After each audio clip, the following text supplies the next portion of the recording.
Hey yo, hey yo. I decided that could be I could steal that tagline or that intro line from Razor Ramon. Razor Ramon. Hey yo. I'll be honest, I don't know who that is. That is a wrestler who spoke no Spanish, but he saw. Well, I guess neither did Al Pacino, but he saw Al Pacino do. What is that? The Tony Montana. Mm, He saw him do that. Scarface. Yeah, Yeah. so he made like a whole persona based off of Scarface. After being like a Cajun guy, because like they change their gimmicks all the time before they like land on a good one. So he'd Mm. walk around going, "I'm Reza Ramon," and he didn't speak a lick of Spanish. Yeah, Wow. What's on the docket? I'll be honest, I've been paying almost zero attention to Mormon shit. there's not a ton of it, but I mean, did you? I guess you watched the Ward Radio guys talk about the ex-Mormon world Masculinity. being, masculine. I would jump off of that. Yeah, they really dropped the ball on that one. I don't know how you talk about ex-Mormon guys being less masculine and you don't even once bring up Tanner from Zelf. What the fuck are you thinking? I He's your think poster child. besides Delin, they didn't bring up too many directly, but I don't know. But I mean, it's kind of in line with everything that's going on out there. Uh, Hannibal got mad yesterday. Um, the the yeah, I don't know. So like out in the world, there's all this stuff of still the Democrats trying to appeal to the masculine people. There was a whole debate on the Pierce. Oh, Kamala. Yeah, she had her whole little debate, and the reason she's supposedly going to be going on Joe Rogan because she needs to appeal to more male voters. And there was this debate on Pierce Morgan with Tim Pool and some of the guys from Fresh and Fit against who the hell knows about how the Democratic Party can't appeal to men and all that sorts of stuff. And then there's Jacob claiming that ex-Mormons are pretty feminized. And so I actually kind of like took like a step back and said, what if I like viewed this through the trees of stuff, just like scrolling through John DeLyn's TikTok channel? Is this a feminine TikTok channel? And I figured we could review that together, although I could probably spoil it for you. But um, yeah. Oh, and the stupid campaign ad. Yeah. All you really gotta do is ask me, is this a TikTok channel? And that answers it for me. No, that's pretty true too. I mean, that's kind of one of the general concepts is the whole entire world. And Flip and I, since forever ago, started moaning about the ex-Mormon world changing from truth claims into social, I don't know what, social gripes. And I can tell you, like, part of the lore of this channel is it started off of a night when we hung out with John Larson and we were talking with John Larson. It was like on Christmas Eve, and we left. And later, John denied it. We brought this all up before, but I still remember a conversation we had in that night. And so this had to have been well over 10 years ago. And I remember asking him why most of the ex-Mormon world was straight male, why he thought, and boy, howdy, did stuff turn around the next 12 years real fast. YouTube's for dudes. That is true from Forrest. That is true. Yeah. But that's just kind of like what I wanted to think about. And in general, I don't know if that is like a problem. Like does anti-Mormonism or ex-Mormonism have to be so feminized, man?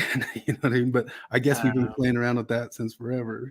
I don't know. I swear to God, I know like several people just in my own personal life, like pretty masculine dudes who like jump into the woke shit and eventually just like paint their nails black and claim to be bisexual, Yeah. and I'm like, but they're not, they never fuck dudes. So I'm like, you're not really bisexual, right? And I'm like, I don't know. I don't care if you paint your nails, but I feel like this is just sort of a for show thing, Like, you ever meet anybody that paints his nails just to fit in? Like, what a weird fucking thing to have to do to fit in. I met like a groundskeeper, lawnskeeper guy who would go get pedicures and get all his nails and stuff done. He says, just because I'm on my feet so much, you have no idea how good it all feels. And I I mean, guess I can understand that. He's never really showing off all his feet and stuff like that, but they would do his nails up and stuff. But we all thought it was funny when he'd show it to us. But,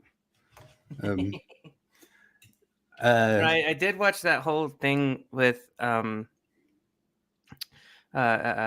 Mormons and Jacob, and I don't know. I felt like they thought that it was some sort of a slam dunk that most of Dylan's audience isn't and never has been Mormon.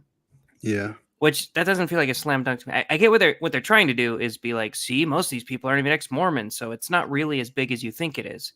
Which it is, because then Cardin immediately brings up illicit grandfall and like kind of smashes that notion. But that's a thing Dylan brags about, you know? Like I don't know. I've got a lot of criticism for him, but that's kind of actually a good thing marketing wise. Like that's that's a savvy move. If you can reach outside of your niche and attract people, which he's done, part of that is just being the first person there really doing it and doing it frequently.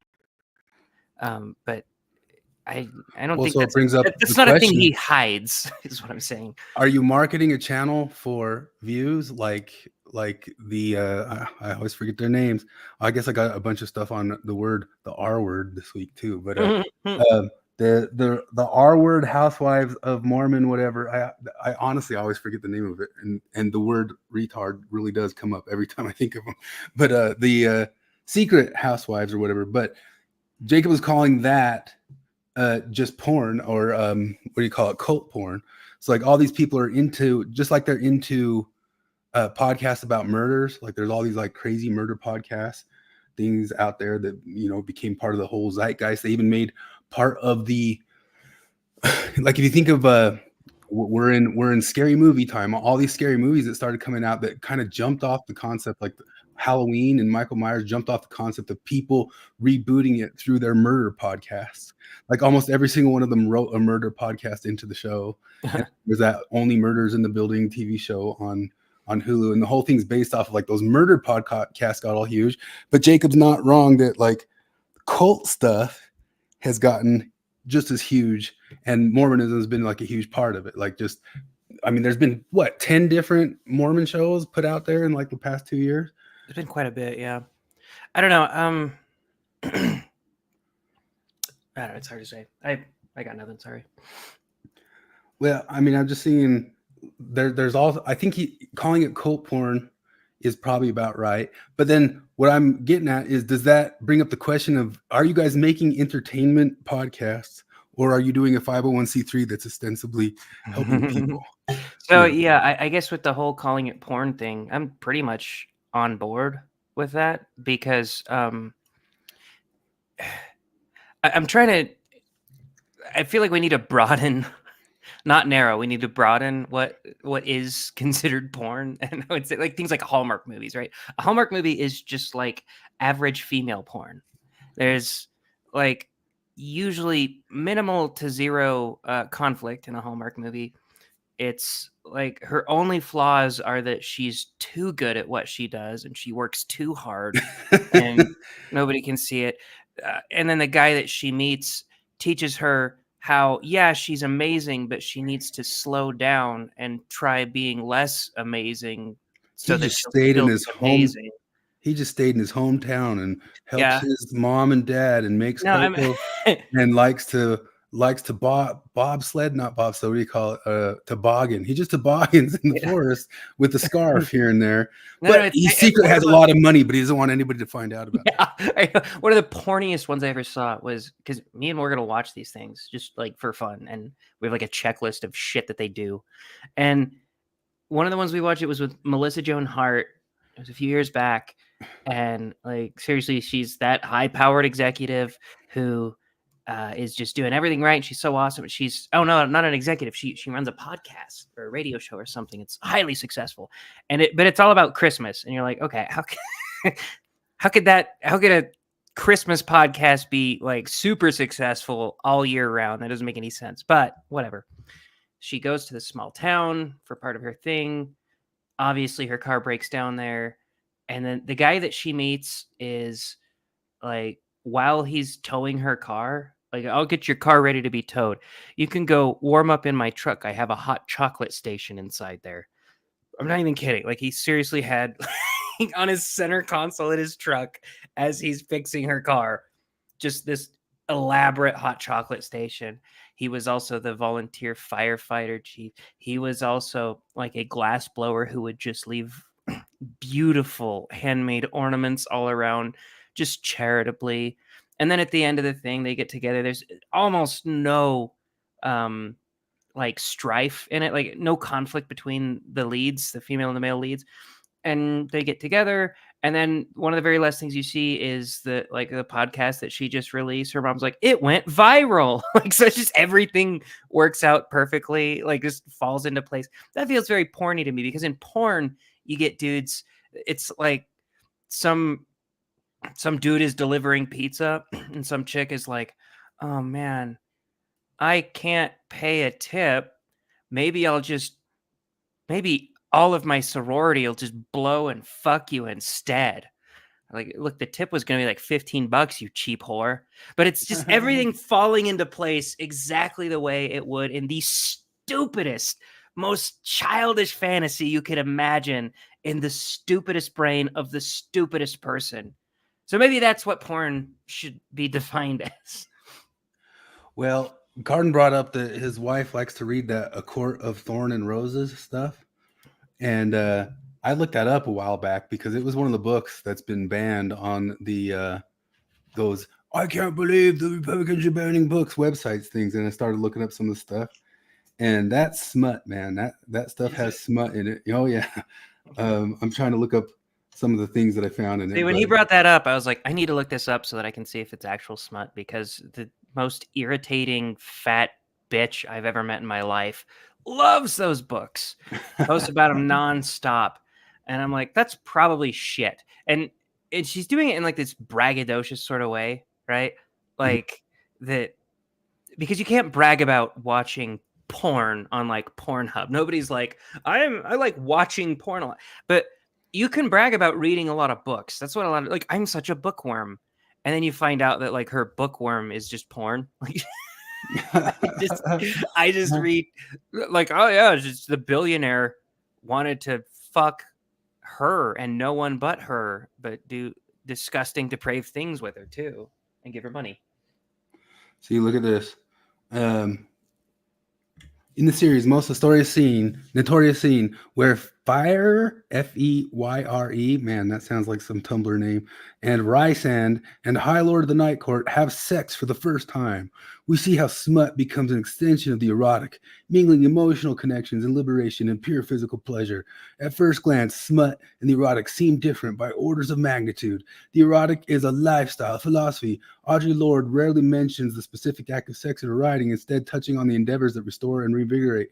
Smut, on the other hand, are mere descriptions of sex. Rysand performs oral sex on fire. Their arousal, their orgasm, all of it is given in graphic detail, lacking the spirituality of the erotic.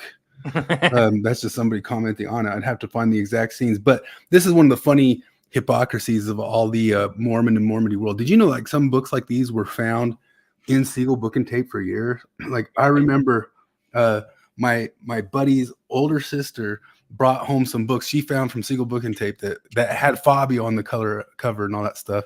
And she read some scenes to us, and it was straight up sex. And I know from several different Mormon friends that I had, guys who even got in trouble with their spouses for having viewed pornography, that their spouses were addicted to this stuff. And I would even put, I mean, porn or not, but I know that someone that got so crazy into the Twilight stuff, it might as well have been porn. Although I don't know. Did you ever see any of True Blood? Oh, the TV series? Oh, Well, yeah. so Like I a few never episodes. watched any of it. I never read any of it, but one of my friends read me a passage, and it's been like 15 years, but I swear to God, the passage was like the vampire like drank her period blood instead Oh of my like goodness. drinking blood, and it like was even better than normal blood. Like, it was just rancid. Like, Yeah, it says right here that the guy goes down on her and gives her 2 orgasms with his tongue or something like that. That's the stuff Cardin's wife's reading. Okay, well then, Cardin's wife, since you will watch this, since we're very popular, Very, very popular. once the next time you catch Cardin jerking it to MILF porn, you can't get mad. All right, just know that. What kind of porn do you think Cardin jerks to in his weak moments? Well, I had it come up where I was talking to somebody because we actually pulled up the thing. Do you know what Cardin said that masturbation is just a traffic ticket? No. You didn't know that? He said it on Jubilee, but it was on like a separate episode. Here, I'll even pull it up like right now. But he got asked directly by them because they had a whole discussion on if masturbation is porn or not. So I bet you Cardin's wife's not so hypocritical because it turns out that Chippendale's girl from the Retarded Housewives, the Chippendale's girl and her husband are getting divorced, folks. Like they're officially getting divorced. And he's controlling. It's good she's getting away from him. But that whole thing pulls back to all those discussions that they had about like, oh my gosh, he's coming down on her for going to a strip club. When we all know, I know many, many Mormon women who lost their brains on their husbands because they found out they looked at porn or something. And it was like cheating times 1,000. They probably would have preferred to cheated on them or something like that. Like it's less disgusting or something like that. I don't know. Yeah, Mormons, they've gotten better over the years, but oh my God, they've been in the past. They are spurgy as hell when it comes to porn and masturbation and shit like that. I felt like, because I don't think porn's a good thing, right? And so I try to avoid it. And I found out at some point when I was even still Mormon, I came to the realization, I was like, I don't think porn's that big of a deal. Like, I think it's something you should avoid. But I don't think it's as bad as what the church says it is. And after that, it was a lot easier to avoid porn. Yeah, I think so too. But I think any addiction is all addictions are just good things way big overdoses that you ruin your life for because you need the constant hit of the overdoses. Sugar to alcohol to whatever drugs are. It's just the dopamine feelings in excess and getting addicted to it. This is Culture Hall did a video on it. I think you have to get it through Culture Hall because I don't think Jubilee ever released this, but Colts put it in something. Masturbattion is sinful. Agreeers, please step forward.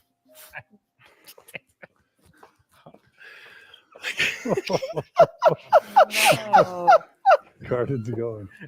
He's going. Oh, this is Roll it Here, out. do you want me to so cringe, I'm but gonna- funny. I'm going to take the weaker chair for it. Okay. Because this one's. You came in laughing, so let's start with you. Okay. Yes, masturbation outside of the sexual ethos of marriage, so on and so forth, could be classified as a sin. How about no? However, you have to realize that is something so low on the totem pole that nobody really cares about. It's a joke. It's a parking ticket, for lack of a better term. I'm afraid that somebody using the idea that masturbation is sinful, I see it get turned online as a pejorative against somebody who's an active member by anti-Mormons. And this has been codified. Even Spencer W. Kimball, in his book, The Miracle of Forgiveness, said it's not one of the more grievous sins. What does it say? Prophets anciently and today condemn masturbation. It induces feelings of guilt and shame. It is detrimental to spirituality. It indicates slavery to the flesh, not the mastery of it, and the growth towards godhood, which is the object of our mortal life. Our modern prophet has indicated that no young man should be called on a mission who is not free from the practice. While we should not regard this weakness as the heinous sin which some other sexual practices are, I guess that's what Cardin's glomming on to right there. It is of itself bad enough to require sincere repentance. What is more, it too often leads to grievous sin, even to that sin against nature, homosexuality. You know what? Even Jordan Peterson made a statement towards that, and I don't think he's wrong on average. He said that if you just get into that and you get so addicted to that, you're just going to always one up, and it could lead to you going and jumping into something more experimental or something like that. Sure, I can see that. It's kind of like when people call pot the gateway drug or whatever. Like they're not totally off base in saying that. But at the same time too, like no matter how much pot I ever do, I'm not going to start doing heroin. And Sure. no matter how much I masturbate, I am not going to accidentally fall into homosexuality. No, I tripped dick first into his ass.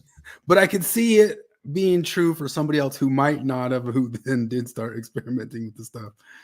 Any expression of sexual release outside the bonds of marriage is sin. However, we do believe in the church that there are different grades of sin. It's not like murder isn't the same as stealing, you know? And so I also, it totally depends on the circumstance. I think there are some instances where it's not really sinful. It's just kind of a release. But that's my opinion. Have you guys ever sinned in this manner? Yeah. Dude, Just not- I kept There's the question for you, Daryl. law, did not keep the law of chastity for the majority of my life. I had sex and masturbated in many different ways. And yeah, I mean, but So when I was on my mission, because he said that he had like homosexual sex before he went and got converted, right? No, I mean, I think he was always a Mormon, but he like sort of reconverted at some point. But yeah, I think So he said he doesn't- boinked a bunch of dudes first. So doesn't that require, or maybe now under the new Down Age Oak stuff, that would require an excommunication? Because Under the new stuff, probably it sounds like they're coming down on that, but I feel like it's kind of before it was more left up to the stake president, and that's just me kind of on my mission, from my brain. I don't remember. on my mission, we had to stop the presses if we were going to baptize anybody who'd committed any murder, who had some homosexual sex or bestiality, which came up more than you would imagine in Mexico. Yeah, And I got donkeys. Did you go to a donkey show while you were there? it really did happen. I had one dude confess it to me on a bus, just like in front of everybody, just started telling me all about it. And but we were supposed to, I mean, I guess then we would have gone to the stake president or something, or a mission president, and they could have just said, okay, that's fine or something. Yeah, But I had one woman who said that she tried to have an abortion and it didn't work. Like it was like she took a abortion pill or something. And I had to talk to the mission president, and he went in there and talked to her, and he's like, "Yep, she can get baptized." It was a real quick thing. So it wasn't like a nope, that stops you, that blocks you. No, I Just well, had to it talk up the probably higher guy. it's kind of one of those things. It's like the mission president roulette thing, you know, because some of them are assholes and some of them aren't. That specific one was slightly less of an asshole. So I don't know. There's Flip. Flip, are you a codified masturbator? Codified. I guess that would be like I think that Cardin's porn fetish is gas mask porn, like what You think so? because of it's related to his job. tentacle porn. Oh yeah, no, that's right. Yeah. Yeah, gas mask because of his bug stuff. But like, so that is a thing. Just since I brought it up, and just weird things. But it's one of those weird things that I've always wondered about, like how exactly this works. Because, like, you know, famously, after World War II, there was like a major theme in male pornographic material was gas mask and Nazi dominatrix. Yeah. Really? And Nazi Tentacle shit, stuff. like, but yeah, gas mask and Nazi shit generally was a major theme of pornographic material throughout the 50s and 60s, right? Like they're so like clearly like there are like cultural wounds or whatever that happens, and it comes out like because you know like with the like World War II thing, like 'cause especially like, you know, with British and Americans, but particularly was where this happened. Like in Britain, like, you know, they think that there was a thing about like young boys at like the moment of their sexual maturity going down into bomb shelters and everybody's putting on gas masks, right? Like literally, and then they hear, you know, and they hear the stories of whatever, like the way that this weird stuff happens. people just get keyed up like this. So what the hell happened with Japan and tentacles? Like, what was that? Dude, And what I don't know is what happened going with on Japan in and anything. America and the step sibling thing? Christ. What is that? They got like such like wild like porn fantasies, yet they have like such a pronomian society beyond that. I Maybe know. it's because they're able to like go all the way there in their fantasies or something. It is. Oh, God, it's weird. Steve had my favorite comment. Does bestiality mean you had casual sex with an animal, or that you actually had a committed relationship with an animal? Oh yeah, I was gonna say I wasn't on, but in my head I made the joke when you said like, "Oh, I had to go talk to the bishop about the guy." Bishop, I loved bestiality," the and they're like- donkey. They're like, "Well, we need to talk to the donkey." And get their side. Give I us think details about if- the donkey. If the pit bull consented, and who am I to stop two loving, consenting beings? Oh fuck, I can't even. Risto, one of my baptisms, like I got credit for it because I was the guy on scene, but really it was very little to do with me. But one of my baptisms was a guy who had to get a letter from the first presidency to get baptized because he had served 5 years in prison for shooting a man to death in Battle Mountain, Nevada. Damn. Yeah, so there you go. He didn't turn the water brown though. I was expecting it. Like when we baptized him, like I thought we might see some magic, but nope, just a regular baptism. But yeah, there you go. Like I know that's how that works. Like I saw the letter. I thought it was kind of amazing. He showed us like, hey, look, I got a letter from the first presidency. I'm like, I've been Mormon my whole life. I haven't gotten a letter from the president, but a murderer got one. I had a companion who confessed something to the mission president while we were there, and like I thought he said that they had to get first presidency approval to see if he would stay on his mission or not. I'm pretty sure he just fucked his girlfriend or something like that. So I was pretty sure, like I was pretty positive on my mission. I didn't know that other people were doing it. That if you masturbated, you'd get sent home, and I thought it was that harsh. And Nah. turned out it weren't. But should we finish what he says about the masturbation here? And then I want to pull it up. I found some writing of the stuff that his wife's reading, getting back into the hypocrisy of God. But when I came into the church, I decided I wanted to stay spiritually pure, and I abstained from it because I don't want to veer into anything else more severe.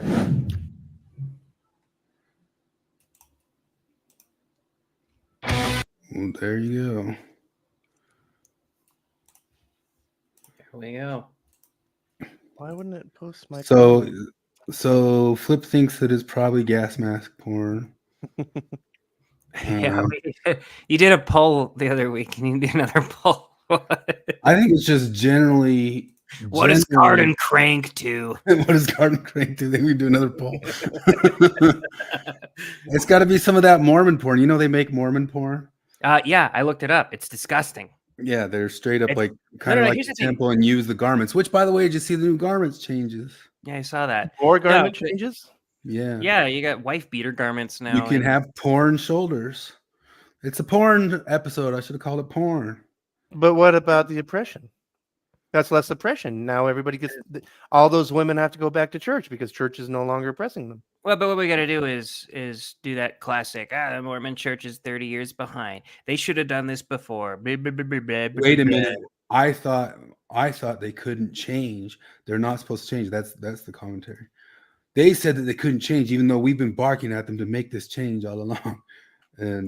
But now they made it, and we'll criticize it here. Books. You're thinking about the What? A court of no, there was 50 Shades of Grey like a 50 decade Shades of ago. Grey, that No, was- lately it's A Court of Thorns and Roses. And I don't know. It's the I'm fairy not into smut, that. bro. I'm worried about you knowing so much about all this stuff. A court, no, it's called A Court of Not Miracle. Oh, A Court of Thorns and Roses. It's a book series. Yeah, dude. It's like fairies like meeting like humans, and then like it's literally like romance novel on steroids, dude. It's kind of fun. That's actual pornography. We're just kind of talking about the euphemism of cult porn here, Carden. It was a metaphor, Carden. It was a metaphor. Yeah, no, here it is. A Court of Thorns and Roses. And then the follow-up is A Court of Mist and Fury. And I don't know if it really is quite to the threshold of romance novel, but it's pretty dang close. Okay, that's one of those. It's like right on the edge. Well, all I can say is I've listened to like probably 20 minutes of this. So here's a line from it. So I leaned down and put my mouth on him. He jerked at the contact with a bark. Shit. And I laughed around it. And I laughed around him, even as I took him deeper in my mouth. His hands were now fisted in the sheets, white-knuckled as I slid my tongue over him, grazing slightly with my teeth. His groan was fire to my blood. I'm gonna clip this shit out of this. What is that you're reading? I'm reading the stuff from that book. What It's got straight porn in it. It's one of the books that got Carden's wife. banned. Yeah, Carden's wife's into porn. The Court of Thorns and Roses. It's one of those books that got government banned at the left. Oh, yeah. Those aren't for kids. Here it is. Why is A Court of Thorn and Roses school library lady? Thanks, library lady. Why is A Court of Thorn and Roses banned? I don't know. We just read about blowjobs saying shit. We just read a deep throat passage. It's pretty much like okay, yeah, maybe kids. Maybe we'll keep that away from kids.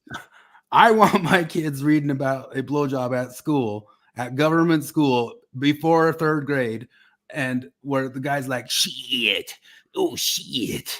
I want to start some campaign to like unblock Pornhub on school computers because that's censorship. Just to see if to see what they do, because they're like, you guys are banning books. You guys are like Nazis. The Nazis burned and banned books. That's what you guys are doing. It's like, yeah, they're also not allowing you to view Pornhub on school computers, which is fucking bullshit. We should stop that.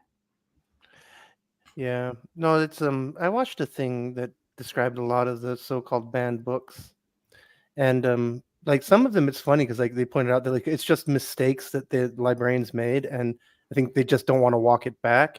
Like one of them was a book that like just shared a title with a popular kids book, but it was actually like a totally adult queer book, and like really like rather than just cop to it and say like, okay, sorry, that was a whoopsie.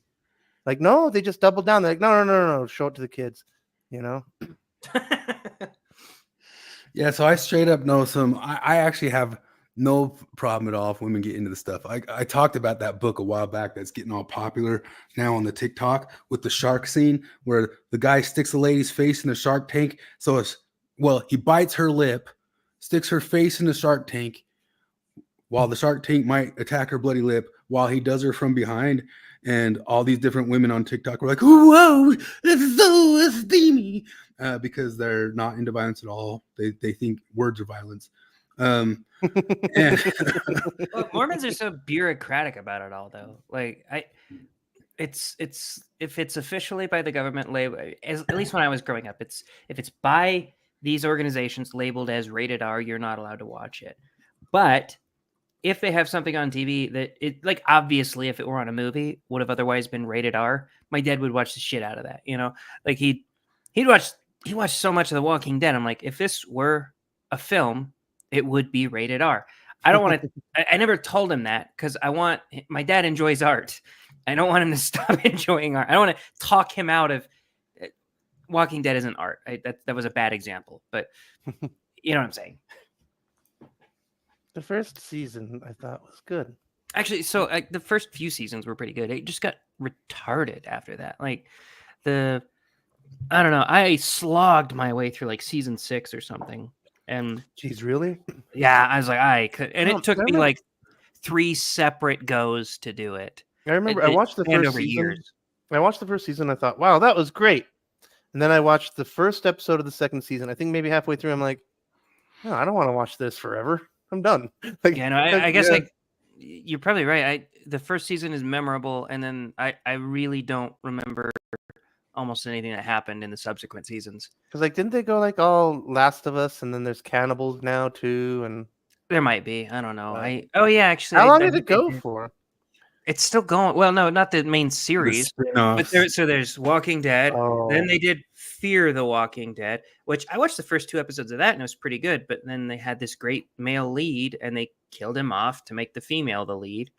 Then there's the Daryl story, and then there's the Maggie and Negan story. And Jesus. I'm pretty sure there's a 5th spinoff already. I'm not sure. There might even be more. Who fucking knows? I was surprised to learn that there's a 6th season of Solar Opposites What? coming out. It's already that far into it. Yeah, and it's already the 3rd season since they canned Justin Roiland, and he's not even part of it anymore. And like, Wow. by the way, how come Justin Roiland doesn't get his career back? Why does nobody even says sorry? No, like anything? They can't because they threw him all the way under the bus. That's what happens when you jump at the chance to throw him all the way under the bus before the evidence comes out. You can't go back on it. Yeah. So was This he is like? the book. This is the book. This Does It Hurt is the book that has the Shark Tank scene in it. And just so you know, look at this. Here's a girl on TikTok. No. Here.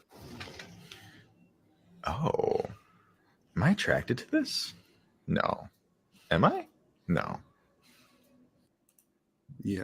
If you spicy read, That's the stuff, man. That's the world we're living in. But they're gonna wag their finger at us that words are violence all over the place everywhere. You guys are bigots for not letting our 15-year-old daughters read about violent rape porn.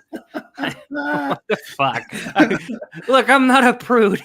I swear to God, I'm not a prude. I've had this conversation so many times in like, especially ex-Mormon groups where they start talking about kinks and shit like that. I've brought it up where I'm like, look, okay, buddy, go to. Sorry, You got a kid.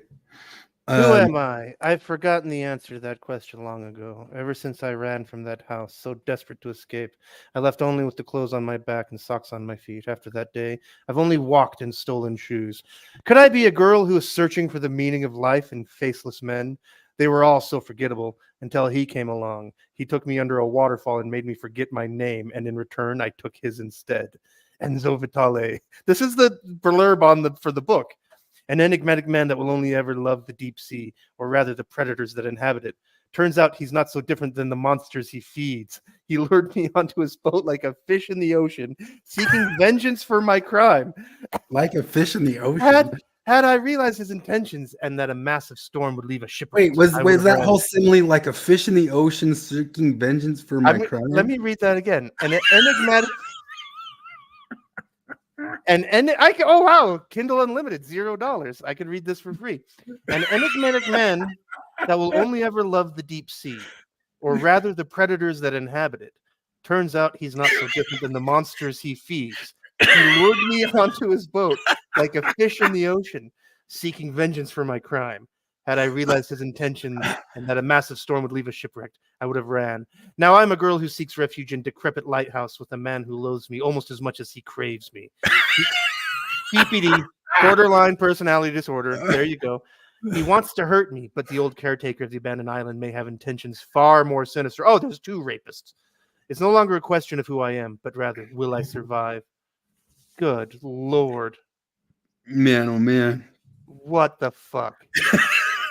There's 17 other books. So I'm telling you, so for women, these stories and stuff are porn. And so I don't care if they have their porn. They just got to get off their high horses that it's not porn and that men are into it. And I know all sorts of LDS women who just got away with reading that stuff all the time just because your porn is somewhat acceptable, although it probably shouldn't be. The answer probably was we should have just always been sneering at this stuff. But yeah, that stuff cracks me up. Flip, did you watch the episode?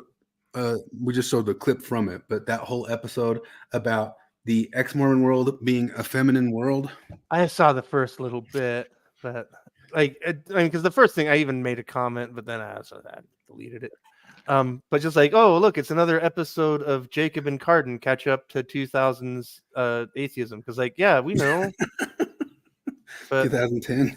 yeah, Yeah. like that's Rebecca Watson. You know, the end of all the atheist conferences over dumb feminist rules. Like, yeah, we know. Oh, look at that Yeah. doggo! I didn't know there was a doggo over there. Yeah, he talked to us about getting a doggo. It's a new doggo. Oh, that's But- a new doggo. Well, 6 months-ish, I think. That's a quiet doggo. Oh, He's a good Close doggy. Yeah. Yeah, I mean, that's been one of the things that we've been curious about this whole time is we call it a longhouse. The whole ex-Mormon world feels like a longhouse to us. And it turned out that Maven was back on she was back on Mormonism Live. She's somehow worked her way back into the longhouse seat, making sure that we all talk properly and have the right opinions. Risa wants us to call the dog. Hey, poopy. Oh. He's probably got his earphones on though, so he probably can't hear it. The dog? Yeah. The earphones on the computer. No, I mean, dog wouldn't hear it. Yeah, dog would hear that. I always think dogs hearing is kind of weird when stuff comes through computer stuff. Like I don't know if like whatever frequencies comes out of computer stuff sounds the same to him. Oh, is she acting weird? No, we were trying to call her. We're trying to call her. She came down with a drink. No, I already had it. Well. Yeah, Morgan named her Jessie. She named our cat Misty, both after Pokemon characters, and that voice actress just died last month. I don't remember. What? Yeah. I don't know from Pokemon. Yeah, I never watched it really. Did you hear about the One Direction? Turns out it was down. A One Direction guy died falling off a balcony. That's Flip's terrible joke right there. So did you see her super masculine? Like they chose a masculine vice president for us so that we would feel. Hey everybody! Hi everybody! Boys, it's time to get behind Kamala. I wish Kevin were on here so we could play that picture of him putting the butt of his shotgun in his crotch while he's loading it. Kevin could have an aneurysm over I think I got that one. Somebody like put that to duck hunt. I think I got that one. But oh my goodness. So the ad, I don't know. Do you think I can play that ad on here? I don't see why not. Didn't they already pull it? Like, yeah, our ads is an ad copyright. Like the whole point of it is that you want people to see it. But yeah, we're pro Kamala here. Yeah. Oh man, they come up with any reason to ban you or get you on stuff. Here you go. I got the Waltz duck hunt. Hold on a second. Clickety clackety. Present share screen. Here we go. Not quite right. How do you get it out? Governor, what kind of gun is it? It's like a Beretta A400. I bought it when I was shooting a lot of track.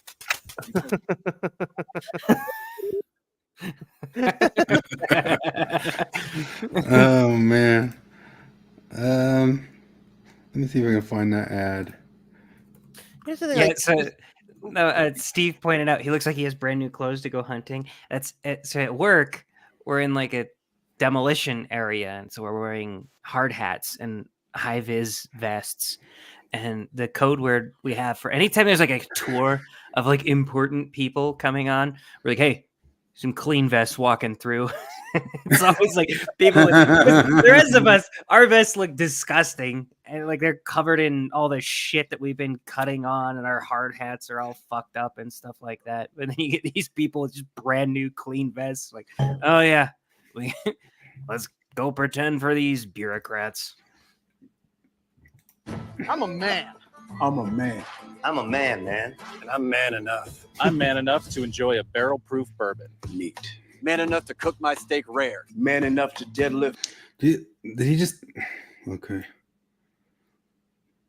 Man, so look how he's sitting, like holding. I know. Like I'm man enough to cook my steak rare. I'm man enough to have a rare steak. Cook my steak rare. Okay. Man enough to deadlift 500, then braid the out of my daughter's hair. You think I'm afraid to rebuild a carburetor? I eat carburetors for breakfast. I ain't afraid of bears. That's what bear You eat a hugs lot are for breakfast. Holy shit. I'll tell you another thing I sure as shit am not afraid of. Women. I'm not. Whoa. Not afraid of women. There it is. I'm not again. afraid of women. They want to control their bodies. I say go for it. They want to use IVF to start a family?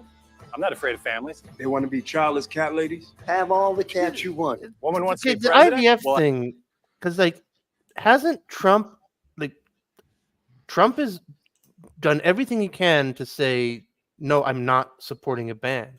Yeah, and I'm pretty sure JD Vance had kids through IVF. Yeah, like because like, and I just know from the pro-choice Stormfront Reddit Choice Front group that like they have, I mean, they think it's all Handmaid's Tale coming down, and they're talking about how like, oh no, Trump is going to take away IVF. Like he's been asked, and hasn't he said like, no, I'm not going to touch that stuff. Yeah. So what this reminds me of is I remember this ad campaign that Progressive Insurance did, like probably 12 years ago. It was at the time, I think it was Obama who said, who mandated that insurance companies can cover you through your parents' insurance up to like 28 or 29. I can't remember what the age was. Yeah, something like that. And Progressive had this insurance campaign where they had like full-grown millennials like sitting in high chairs and pouting and freaking out and drinking out of sippy cups and shit like that and telling them to get off their parents' insurance. And I was like, I mean, even if you had a point here, like what you're doing is you're trying to sell to a very specific group of people and you're insulting them. Like that's all you're doing is just talking down to them, telling them they're weak bitches for doing it. And that's exactly what this is. The whole idea is like, oh, people are afraid of Kamala Harris because she's a woman. No, we're afraid of her because she's a corrupt liar with no morals. Like, so I have ask all these people. Ask all these people who are afraid of Kamala Harris because she's a woman if they would vote Tulsi Gabbard, and I bet a bunch of them would say, yeah. The kind of the beginning of the split, the general kind of split that I had with Lindsey Hansen Park was the day after Trump won. The day after Trump won, I went and had dinner with Lindsey Hansen Park, and we were discussing it, and she said, I knew all the men in the world would never vote for a woman and that sort of stuff. And I just said, I don't think Hillary Clinton, Hillary Clinton, I don't think she's like they're putting all their ideas of all females in the world onto Hillary Clinton. Thank God. I think they don't like Hillary Clinton. I don't think it's all women. I think it's Hillary Clinton. And that was like the start of the what? The difference is like right there of like, wait a second. I don't think that she has the final say on like what all women are. And I don't think that the case can be made there that this was a referendum on women. This is a referendum on Hillary Clinton. There's this woman that got hired the same day I did. So we've come up in this industry together. And she's one of the most insufferable people I know. The woman that read those books that I was talking about. And I see her on Twitter or on Instagram or TikTok or whatever, just constantly bitching about her workforce and how they don't like her because she's a woman. And I'm like, well, I mean, maybe have you ever stopped to consider that you might just be kind of an asshole? And she hasn't. But like our first week there, we didn't know anybody or anything. A dude walks up to her and just like a friendly, like, good morning. And she just goes, I'm not a fucking morning person. We're brand new. This is the first impression these people get of you. And you still think after doing that, after being a piece of shit asshole to these people that are welcoming you in and paying you way more than you're worth, you think, oh yeah, they don't like me because I'm a woman. No, you're an asshole. And also you're lazy. And also you feign diseases to get out of doing work. Like there's a whole litany of reasons why we hate you. Also, you pretended that like this woman, like she told everybody she couldn't have a kid and she was trying to adopt, and she started a GoFundMe for adoption funds while there was 18 hours of overtime available to her every week, and she took none of them. She's begging for money. And then she's like going on a Hawaii trip after the fundraiser's over. And she's like, oh yeah, people don't like me because I'm a woman. No, you're a really bad person. There's a lot of people, there's a lot of women that work out here that people like. And I understand the pull to think that this is something outside of my control. Like this isn't the reason people don't like me is something I can't control. Because if I could control it, I would be, and people would like me. Yeah. Let me go back to that. Well, I hope she has the guts to look me right in the eye and accept my full-throated endorsement. Because I'm man enough to support women. Man enough to know what kind Like I swear they got to be memeing gay They stuff. had the I know they had the dude like that's sitting there in the most gay way possible say full-throated. Yeah. And this is the guy who's there to cuck your wife for you. Man enough to admit I'm lost, even when I refuse to ask for directions. Man enough to not ban young women from reading Little Women. Or one of those pants. Yeah. Not a Court of Thorns and Roses. Just Little Women. Little Women is what got banned. Are you That's man what got- enough to eat at a calorie deficit? Books that sisters like. I'm man enough to run. He can take Ozempic, which is a human right. Jesus Christ. Oh, dog. It can cure diabetes. A flight. And what else did we find out this week? It also, I don't know. No, what. that's isn't It that cures- it? Like it cures diabetes when combined with something else. I don't know. Yeah. It sucked. Not worth it. I'm man enough to be emotional in front of my wife. in front of my kids. In front of my horse. Don't do that. Nobody do that. Nobody go get. I'm man enough to tell you that I. It gives them the ick. Have you read all the Yeah, you stories wanna know about it. getting the ick? I read You a wanna know story it. today about a woman got the ick when her boyfriend cried because his mom died. Like, Hey, it you want to gave me know? the ick. You know what happens like 90% of the time when a Redditor goes to his girlfriend and like actually expresses emotions? She's like, "Ugh, faggot."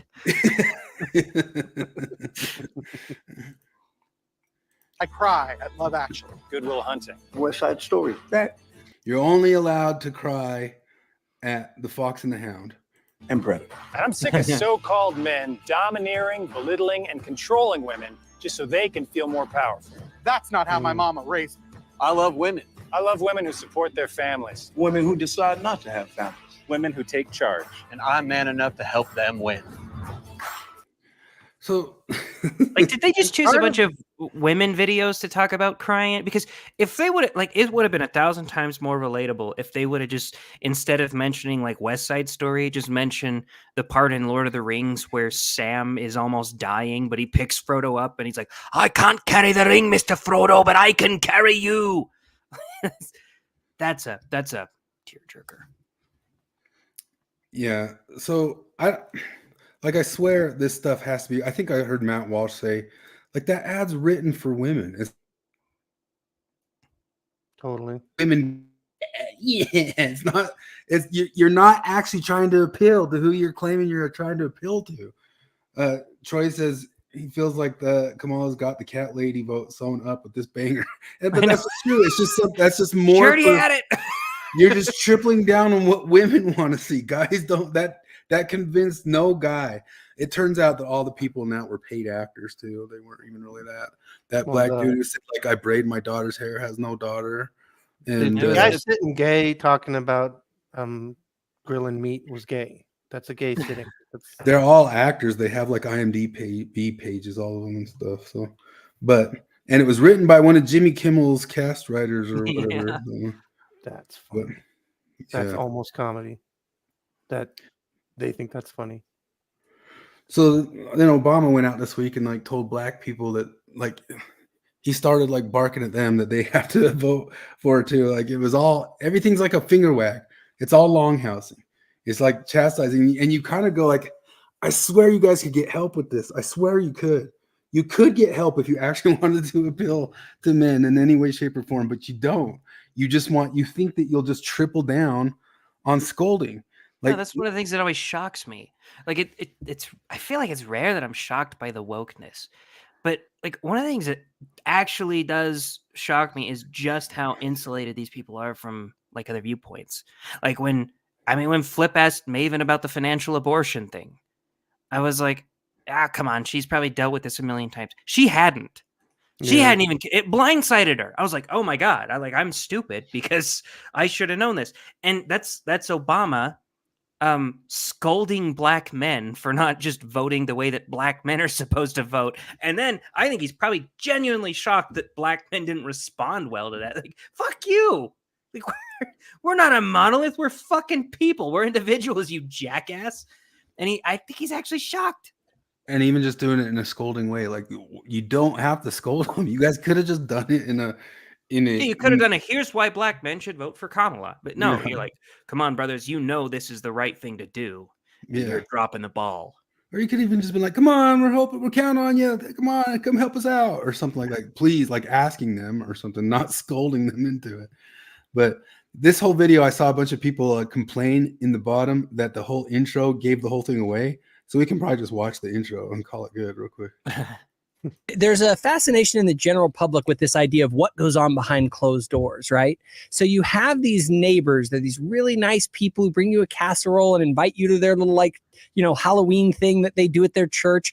And It they can't just be real. Exactly. It can't be real. And so what you do is you go, did you know they're Mormons? Do you know about Mormons? Well, John DeLynn gets into that niche. We're like, I'm going to tell you the real story about Mormons. And then they end up in this, getting this distorted view from him. And that's the genre of, we call it cult porn. I have the data to back this up. It's one of those instances where it seems like they accidentally said the quiet part out loud. I don't think we got to worry about guys with anti-Mormonism anymore. Guys, generally speaking, like John DeLynn ain't speaking to dudes anymore, unless you're like a weird woke feminist. Everyone in the John DeLynn camp are a bunch of male feminists. They're making sandwiches for their wives' boyfriends as they listen to the Mormon Stories podcast. Be the best, you gotta beat the best. It's a bit of a sad kind of sideshow. Here's the thing that I've noticed. I think that there is a major shift happening in sort of the anti-Mormon world. The narrative that's always been spun is, oh, John DeLynn is so big. Like, see, this ex-Mormon movement is like growing. And it's sort of like, this sort of exposed, like the emperor has no clothes. They're actually, it isn't as big as you guys. Did he already make Jonathan's AI a t-shirt, or was there always Brigham Young with sunglasses stuff? There's been Brigham Young with sunglasses thing, but that's not Jonathan's specific t-shirt. It's thick. But we should do that. Before people dismiss this as just my crazy theory, this is 100 times more academic than the bite model. 61% of his audience. Riot porn on CNN when the buildings are burning under the BLM riots. We buy riot porn and we buy cult porn as Americans. The real threat to your girls is them losing sight of who they are as women.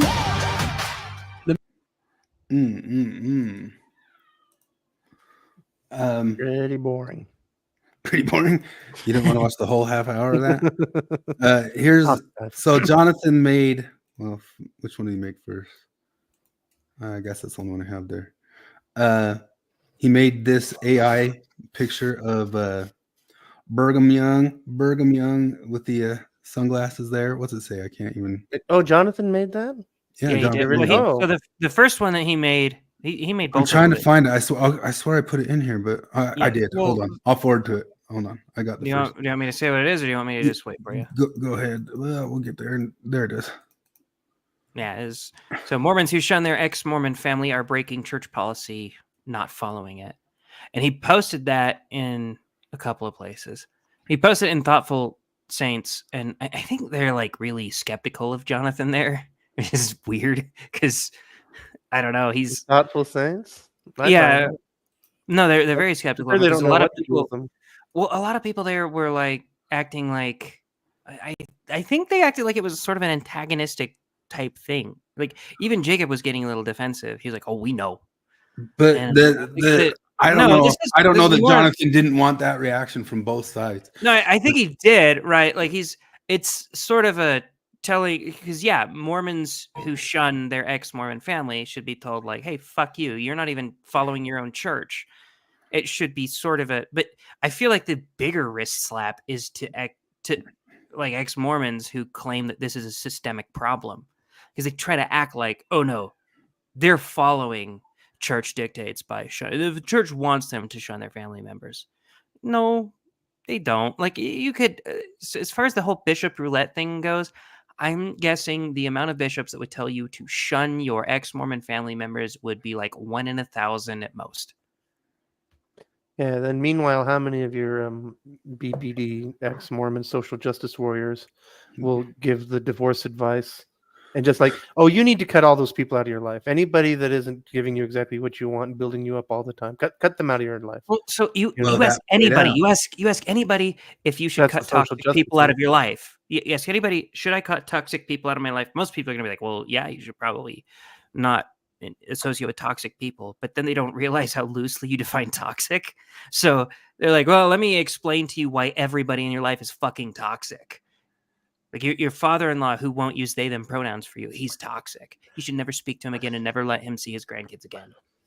Did you send in the group? Is it real? Or did I see that somewhere else? The like my kid is trans Reddit, where some lady says like I pulled a bunch of strings to get my trans kid a job, and then I introduced him with the name I gave him, and now I'm in trouble with HR. I don't know if I sent that, but somebody did send that. Yeah, it was. It's Jonathan. Like oh yeah, Jonathan, and like that's from the Reddit "My Child Is Trans" page. Yeah. No, it's pretty amazing though. Like, yeah, there you go, there it is. What were we just talking about? Were you going to show the other? Jonathan stuff. Bring Yeah, it the down. other one. But I was going to say as well that it actually played out that way because he posted this in Mormon Stories. And of course, just right off the bat, all of them started commenting, yes, we should shun them. We should shun them. We should. No, he posted the other one, right? He posted both of them in there. Yeah. The other one was the woke ex-Mormons are more Well, then likely to Jacob shun. posted it on Twitter. And it's funny because like a bunch of people like on Twitter said, oh, this is fire. And even Alejandro said, this is a shots fired by, and I was like, Jonathan made them both. I know. No, that's Jonathan's and right. it was funny because I think it was one of you. I think it was Chris made the prediction like they're gonna be like, yep, and it's a good thing, and like right away, Jonathan sends several screenshots, which are just people being like, yeah, they should shun their Mormon family members. Yeah, it just played out all the way. You can go check it on Mormon Stories. We can't pull up all their names of people saying we did shun our families because it was good. It was right. Although I would say that like if some people are hyper, it'd be tough to say with wokies, you know what I mean? But there's definitely possibilities of people that you should get the hell away from because they're psycho or over the top fundamentalist, you know what I mean? But he says woke ex-Mormons are more likely to shun their Mormon family than the reverse. That's actually the thing was said by Jacob on Thoughtful Saints, but then Jonathan it was in response to Jonathan's thing. But then Jonathan put it into the meme forum, and then Jacob put it on Twitter and all over the place and stuff. And then we post that back over in Mormon Stories, and that's where all the comments started coming. What did he say at the top there? Oh, that's actually what he posted in Mormon Stories. Or more likely to blow up family relations by issuing emotionally manipulative, self-centered ultimatums and transgressing normal reciprocal allowances for freedom of thought and behavior. That always Is blows that in my Mormon mind. Stories or in Thoughtful? It was Mormon Mormon Stories. Stories. Oh, But that always blows my mind. The suicidal ultimatum. I don't know how people can immediately see that for what it is. Because in any other circumstance, we've talked about it before, the archetype of the dude who's like really insecure and really mentally messed up. And like the girl tries to break up with him and he says, if you break up with me, I'll kill myself. That's that's a certain type of man. That's a genre of man. And anytime that happens, everybody tells her, like, look, you're not responsible for what he does. You got to get the hell out of here because he's emotional. He's an emotional terrorist, basically. But then the trans community holds themselves hostage for people to use insane pronouns and let them do just whatever they want. And like, well, if you don't use she, like, I don't care if you believe that this is an actual woman, but if you don't use she, her pronouns, her blood is on your hands because you drove her to suicide. She said, I'll kill myself if you don't call me she, her. Like, how do you not see this is the same thing? Yeah. Because we don't have empathy. That's why. I And know. we just Oh don't my understand that some people are born in the wrong body. Duh. I get so tired of the empathy talk. The people, it's just that projection thing. I get tired of pointing it out. It's like pointing out a double standard. There's no point in pointing out double standards anymore because that's just what they do. There's no point in pointing out woke projection anymore because that's just what they do. I was thinking about hypocrisies that I might have, and I came up with a hypocrisy, but I don't know how to sort it out. And I guess it's kind of like a general hypocrisy of all classical liberalism played out in the concept of the gym lunk alarm. Because what happens here is this girl makes fun of it here, and I agree with her making fun of it. Watch this. It's good to make fun of.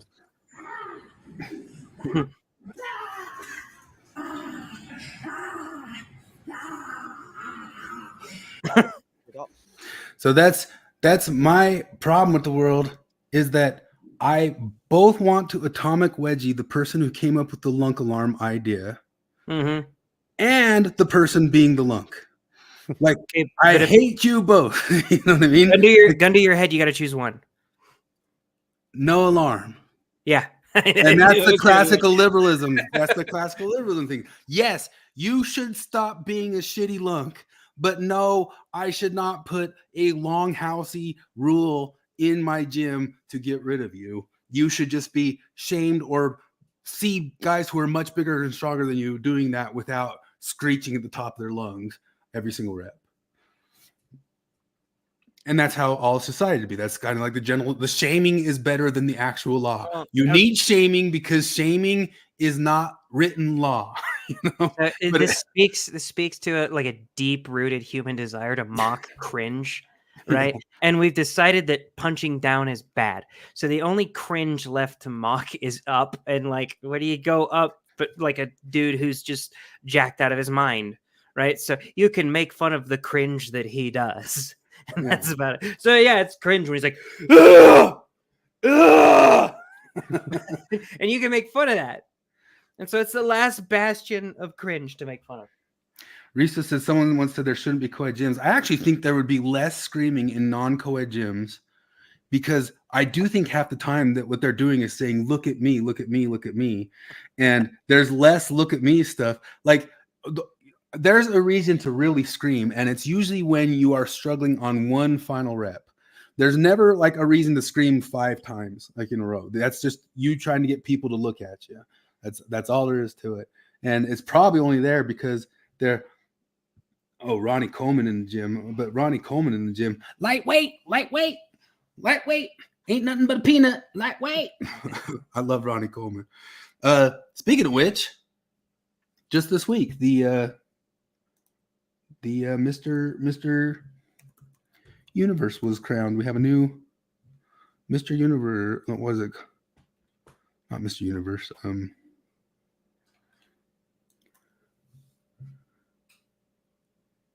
What do they call it? Like the winner every single year. I thought it was Mr. Universe. I don't know. I thought it was too, but it's going to some Steven Universe stuff when I Google it for some reason. It is Mr. Universe. Chris, but, I have tits. I'm not the person to ask about this. I know. But they just barely had it this week. There's a new one crowned this week, and it's a guy named Samson. And he is huge. Samson, Mr. Olympia, not saying Universe, Mr. Olympia, Samson Dowda. Here's the new guy. That just happened this week. There you go. There he is. What? How much steroid is that? No steroid, zero steroid. That's black. Yeah, that looks natural. Those two white guys, that's steroids. But the guy in the middle is just black. No, At some point, they just stop looking human. Have you ever seen really. a pre-steroid Ronnie Coleman? Like, oh my goodness, Ronnie Coleman was insane. Pre-steroids. Roid rage. There's Ronnie Coleman before steroids. What? Look at that dude. Jeez. Then after steroids. Before steroids, huh? For real, because look at him after steroids. What? Ronnie Coleman was the biggest, baddest ever. Yeah. That's him Jesus. after steroids. Those that looks like AI. Jesus Christ. He was unreal, man. It's like whenever you watch like Popeye and he eats his spinach and then he flexes and his biceps grow biceps, which grow biceps, which grow arms that flex and also have biceps. Yeah. What's wrong with his ass? That's what happens. horrifying. That's what happens when you cut down. So this is how he lifted in the gym.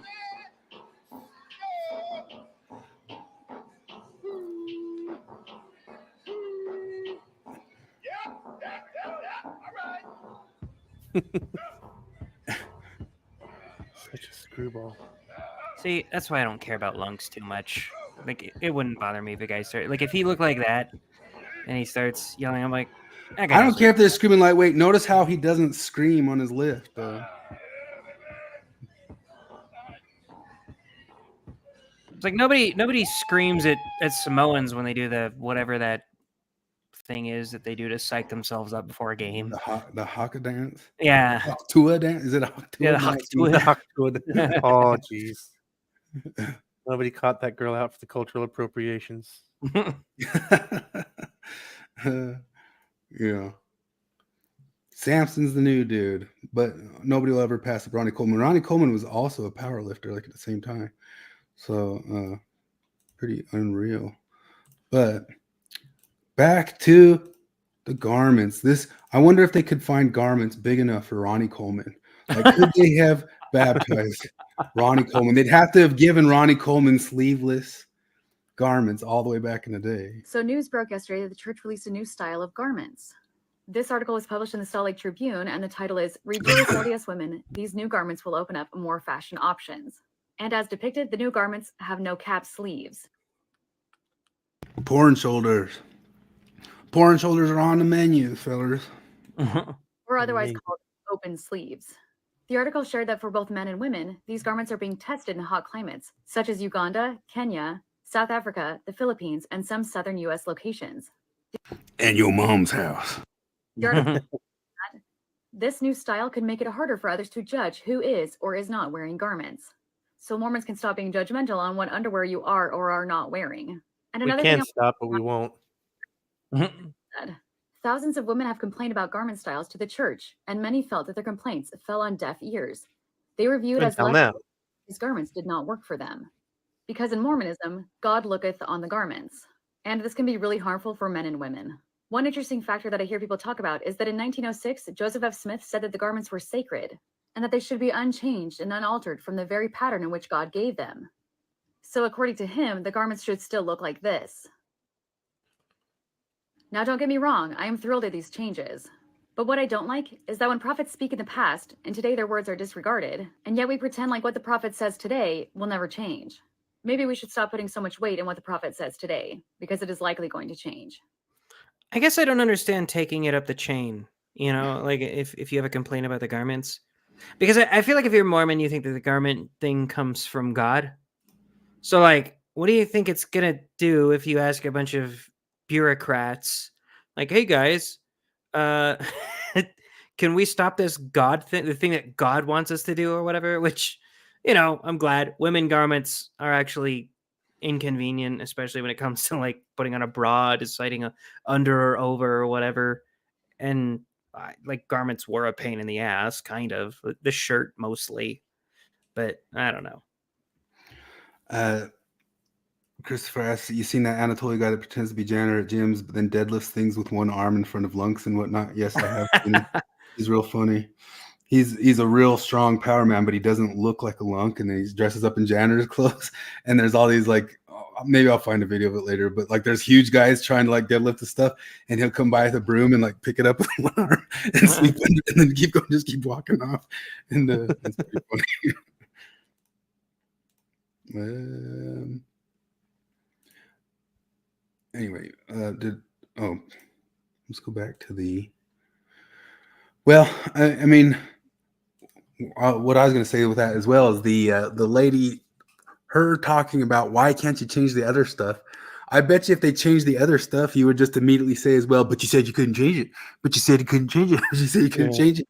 There's such like a, it seems like a feminized. That almost seems like older brother giving a younger brother noogie type stuff. Like anytime you change something in the Mormon church that you guys have been crying about for them to change forever, you just immediately say, why can't you change all the other stuff? How come you just hear all this stuff? Oh, I said you couldn't. You said you couldn't change it. You said you couldn't change it. You said you couldn't change it. Give me a nuggie. Give me a nuggie right in your head. But no, good for them. Happy for you guys. Happy I get to see your porn shoulders. I like a Mormon girl's porn shoulders.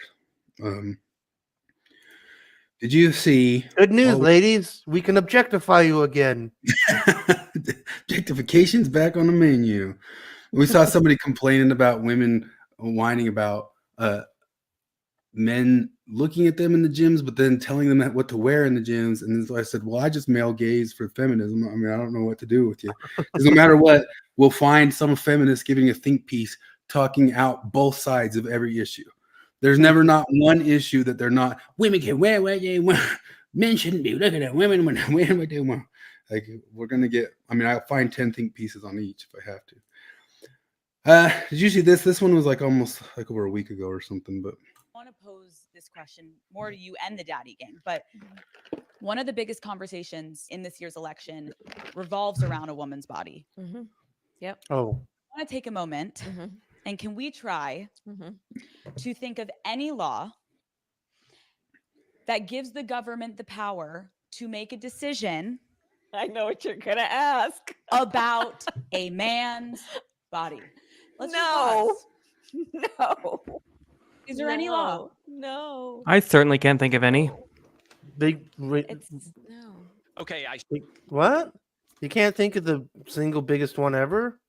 Oh, you talking about the thing where if there's a war, we'll be forced to die in it? Is that what you're talking about? No. Oh, yeah. I forgot. Don't you about know that they one. stopped that in 1973? That's what everybody said on the internet after that. Although the answer to I've that been is told you that there still won't be sign up another for the draft. selective service.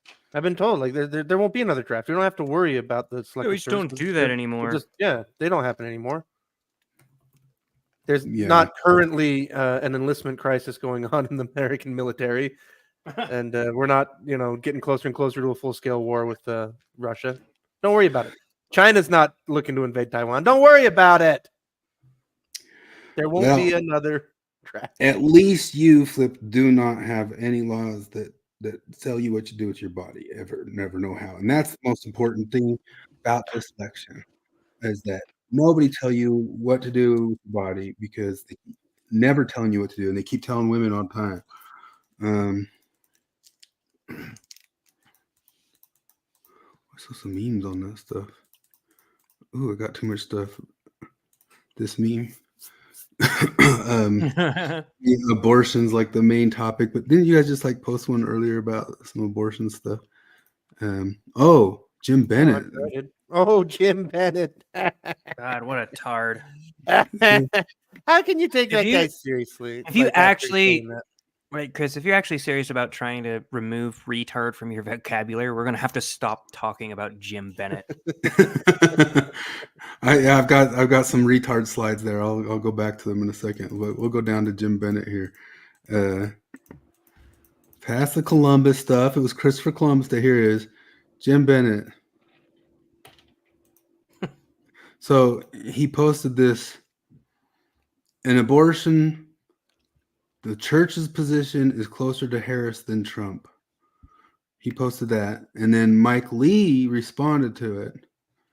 Mike Lee said, which church are you talking about? And then he responded to Mike Lee and said, the one with the Captain Moroni who didn't ever try to hang the VP, Mike. And, Mike is the guy who ousted his dad. Mike is the guy who ousted his dad. I brought it up before. One of my other weird being in the weird wrong places as an ex-Mormon guy. I was standing in the hall when Mike Lee beat Bob Bennett for the Senate seat. Primaried, right? Got primaried at the place that Flip and I used to work at. And I was out in the hall when he came busting out of the door, just him and his wife crying right after he was dead serious, like crying in the hall. And it was just me, Bob Bennett, and his wife crying in the hall. And not me just looking at him like, oh, Well, it sounds like he's this. sounds like he's man enough to open it up emotionally to his wife. Yeah. He's not afraid of Kamala Harris. Leslie Brooks says, I've heard that in Australia, men are not allowed to donate sperm privately. They have to donate to a government-run bank, which decides who the recipient is. I know they had a scandal with that recently. I don't remember the details. Who's the head of? BBC. They talked. How do you get about assigned to the head of the Ministry of Cum? Jim Bennett says, just submit an op-ed to the Desert News about the colorful discussions surrounding my abortion-themed post these past couple of days. Very interested to see if they publish it. I haven't seen it published. I would yet. love to hear him defend his position, because his position is that, like, Kamala's position is abortion on demand for anyone at any point in the pregnancy for whatever reason. And Yeah. Trump's position, like, I don't expect him to actually be morally beholden to this. Like, I don't think he actually gives a fuck about abortion personally. Yeah. Like, I'm sure he's probably purchased a few abortions. Yeah. No, like, I think he's in, his kids or whatever. I think he has an opinion on it, but he knows it's just not an opinion that he can say out loud. But like, I don't think the guy is pro-ban. I think that's very clear. Yeah, and I think the church's opinion on abortion is it's bad. Yeah, it shouldn't do it. I don't know why. Like, you got as far as like restrictions go, you got the church right here, you got Trump or what he says right here, and then you got Harris all the way down here. Yeah. So here's some Jim Bennett op-eds. It doesn't look like his abortion one's in yet, but he's got an old one in there. It says Bob Bennett would have voted for Biden. And Jim Bennett, Trump's policies are neither moral nor, who knows what the rest of that says. Let's see. Nor conservative. And neither moral nor awesome. Nor awesome. Anyway, all the way back to this stuff. Do you know that? What is going on here? John DeLynn, almost like 2 weeks ago now, put out. Where'd it go? I love going through these memes. Seeing the memes real fast. He put out this call, and I think all three of us answered the call, maybe even more. Yep. This call, urgent, looking to interview Mormons in Arizona for Kamala and ex-Mormons for Trump. Please email me as soon as possible. Man, it's been 2 weeks, I think 2 weeks almost, and crickets, just straight crickets. I emailed, I put my name in the batch, and what's your name? And here's the thing, like, I wouldn't even be like so much for Trump, ex-Mormon. Like, if you put a gun to my head and told me like you got to choose Trump or Kamala, I'd be Trump easily. But I probably won't really even vote. But like, it would more be like I'm the ex-Mormon who's saying like you guys are insane about Trump. That's really that's my position. It's not really fair that I went on or that I put my hat in because like I'm not technically for Trump, but I'm here to tell you like why you guys are wrong. You know? I'm probably not just even putting the time into voting, or I might do it. But if it gets me on your podcast, I'll vote for him. Yeah. If I were to strike something on the paper, if I'm forced to write something on the paper, it would be for Trump. Yeah. If I get pushed that far. He's gonna like act like nobody really took him up on it, and he's gonna get Patrick Mason there to try to like, we'll just act like you were a Trumper. I know they're going to be like, we searched far and wide and we found the best one ever. And it'll be some milquetoast, halfway blue churcher. I mean, that's even part of the other point of it is like, even if like I'd lean Trump just because I think the other side's a machine of death that just not even Trump can stop it, but whatever, like put him there for a second, like run over the orange guy first before you run me over. It's like they say out in the forest, you don't got to be two people don't have to be faster than the bear. You just have to be faster than the other person. Like Trump's just the other person. Like have the machine go after Trump and whatever. Well, the other But- side has fucking like Dick Cheney on it. So Yeah. like, I don't know why why would she brag about Dick Cheney's endorsement? I feel like if I were her and Dick Cheney endorsed me, I'd be like, hey, appreciate your support. Please do not go public about this. This Yeah. is not helpful to me. Just go ahead and stay where you are. Why don't you go take another heart from a potential recipient as a 78-year-old man or whatever? Hey, I thought they had rules against that. Not when you're Dick Cheney. Scott Adams said today, he talked about like that cat parasite, the toxoplasmosis, and then he talked about all the cat women. And he said, what if there is like really a chance that our country is being decided by a cat parasite? Yeah, make a lot of sense. Yeah.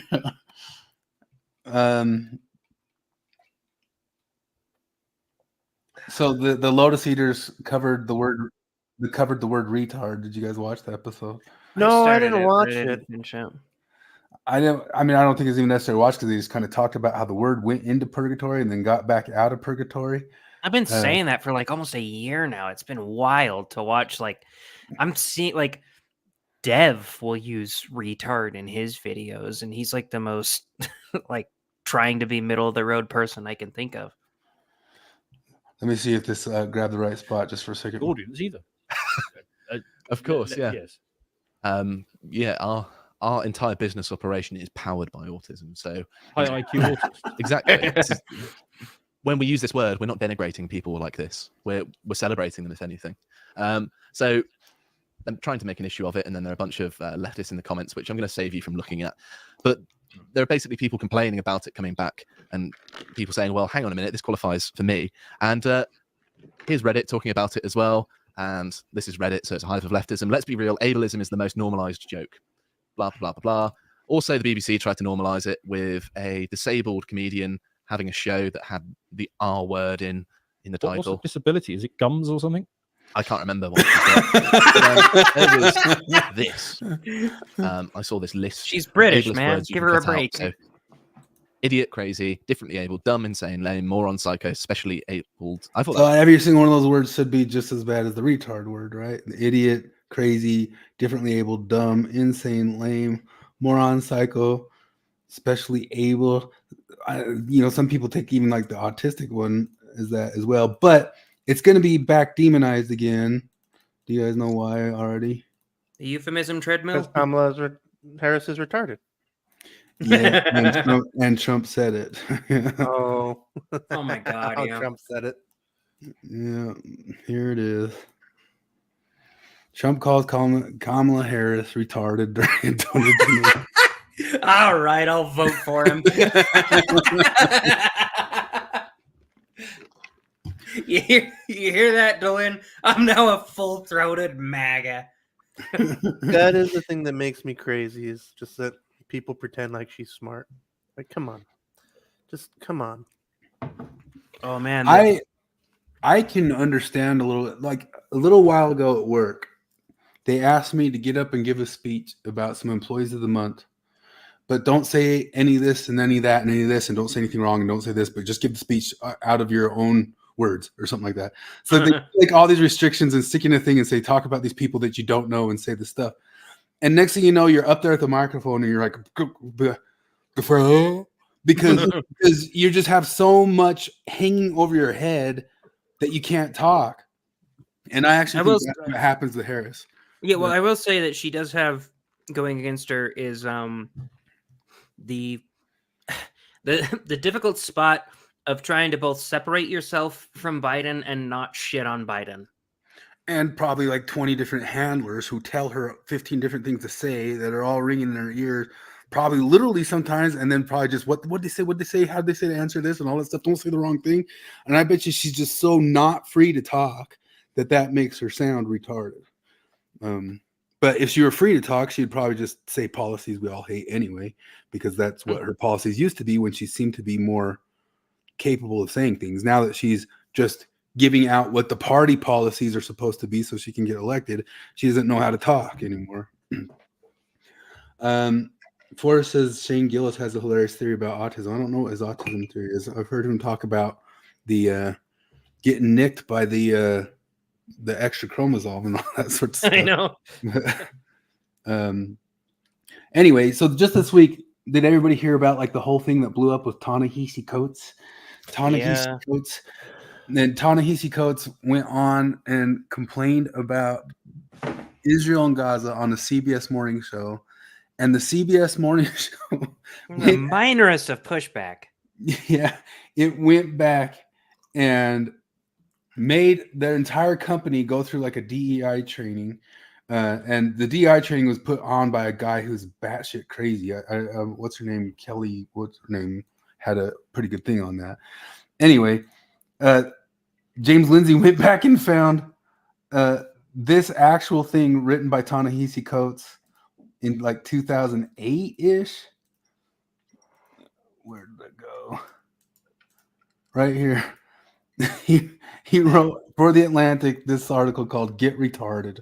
And the whole thing is just him talking about, like, you can read the whole article and it's just him saying, I don't think the word retarded is so bad. And of course he wouldn't say the same thing today. But anyway. Do you remember that song, Get Retarded? Mm-mm.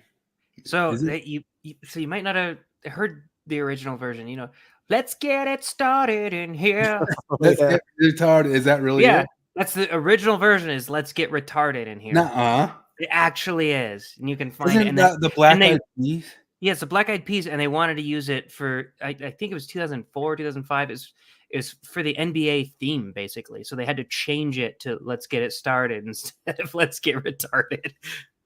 Isn't that serendipitous? Because, man, I just heard this funny story from the Black Eyed Peas today. Here, I'm going to show it to you. Nope, so that's not it. Let's get retarded. Oh, maybe I don't have it saved in here. Maybe it's in the nope, it's right here.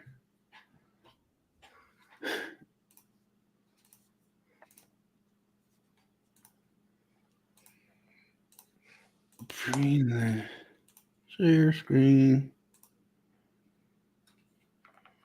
Really? Is it showing this? And he says, "Yep."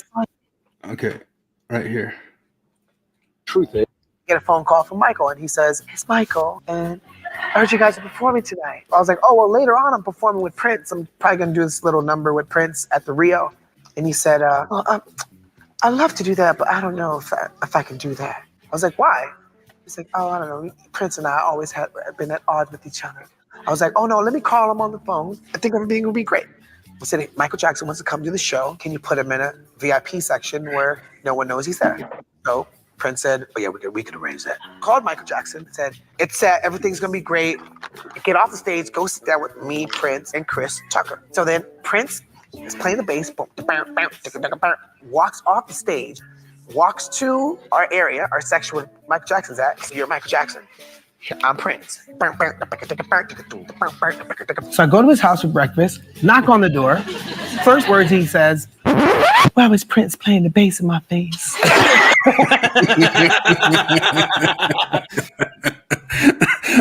I love that story.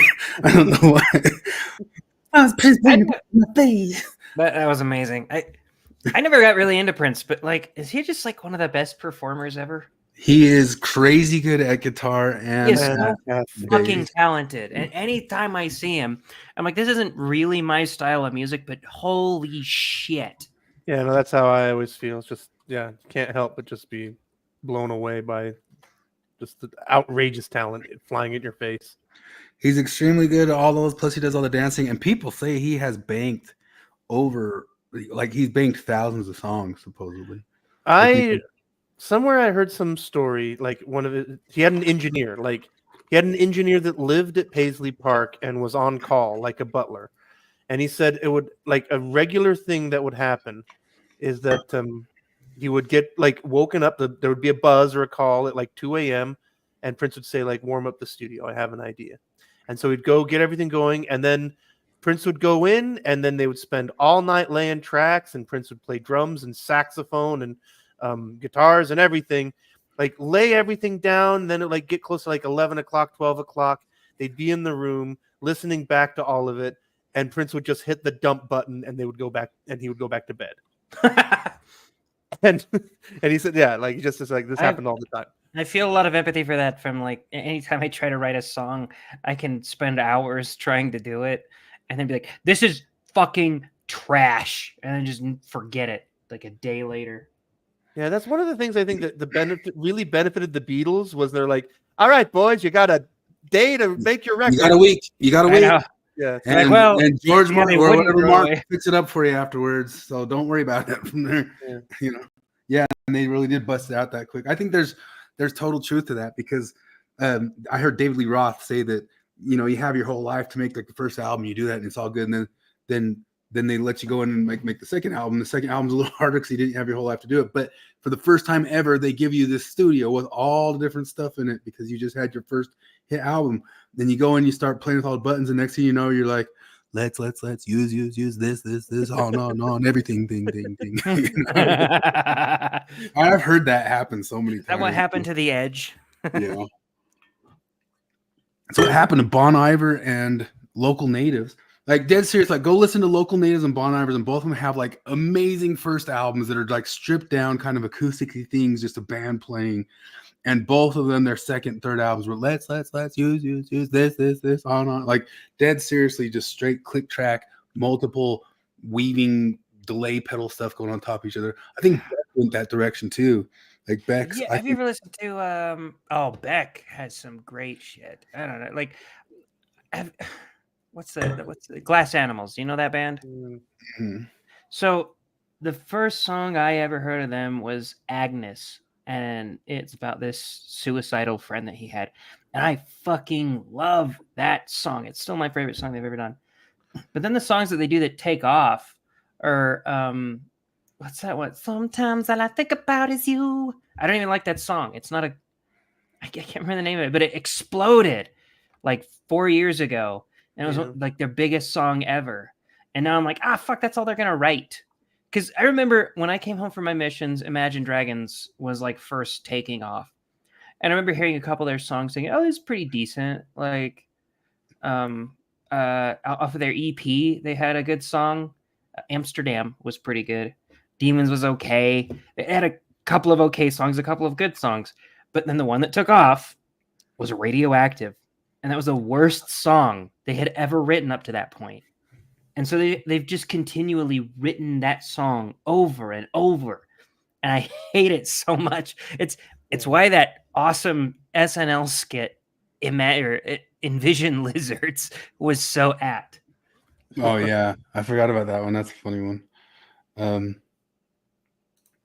Anyway, what were we getting on to? Oh, I was going to read something. Troy said Prince. Oh, Risto does not like Prince. How's our Minnesotan not Whoa, in Prince? is that legal?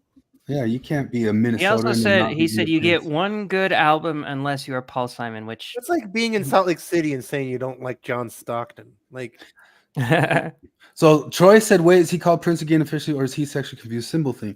A lot of people don't know that he became the sexually confused symbol thing because he was taking his name back from the record label, and he was in a fight with them, and he said, if I write something, I'm gonna put it under some sort of thing that you can't get it because you guys have total control over my name. And if you want to get deep into weird conspiracy stuff, his death and Michael Jackson's death and all that stuff has a lot of people asking questions around this Diddy and Clive Davis stuff, because Clive Davis was one of the persons who was always in different fightings and actions with them. And also, if you want to watch a re-release this week, look into Michael Jackson's anti-Semitism. I released like a whole half an hour album on iHypocrite talking about that. And there's a bunch of stuff about like those names and all that sorts of stuff that goes all the way back and winds through even the P. Diddy drama right now. Paul Simon still has like my favorite bass solo ever, just on Call Me Al. It's such a small little, it's not even really a solo. It's just like a transition or something, but it's fucking beautiful. Is that the one with Chevy Chase in the video? Yeah, it is. Oh yeah. I like that song, and I just like Paul. Something about his voice. I don't know. I like certain. I like the. He's making me wonder.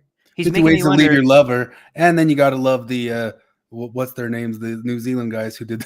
There's 50 ways my lovers have left me. Was that Flight of the Conchords? Flight of the Conchords, which is totally a Oh. response to 50 Ways to Leave Your Lover. Yeah. You ever hear So who has the most good like albums altogether? All together? Well, my favoriteest bands ever, like some people don't like them, but to me, Radiohead's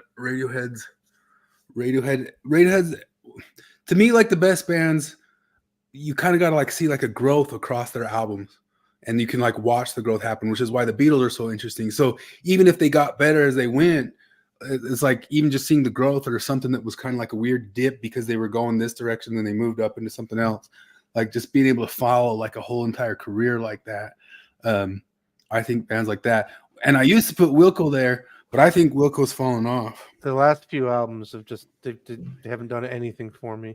Nothing really since Wilco, the album. That was the last record that I was like that has songs And I'm that, going to that I see go back and listen to.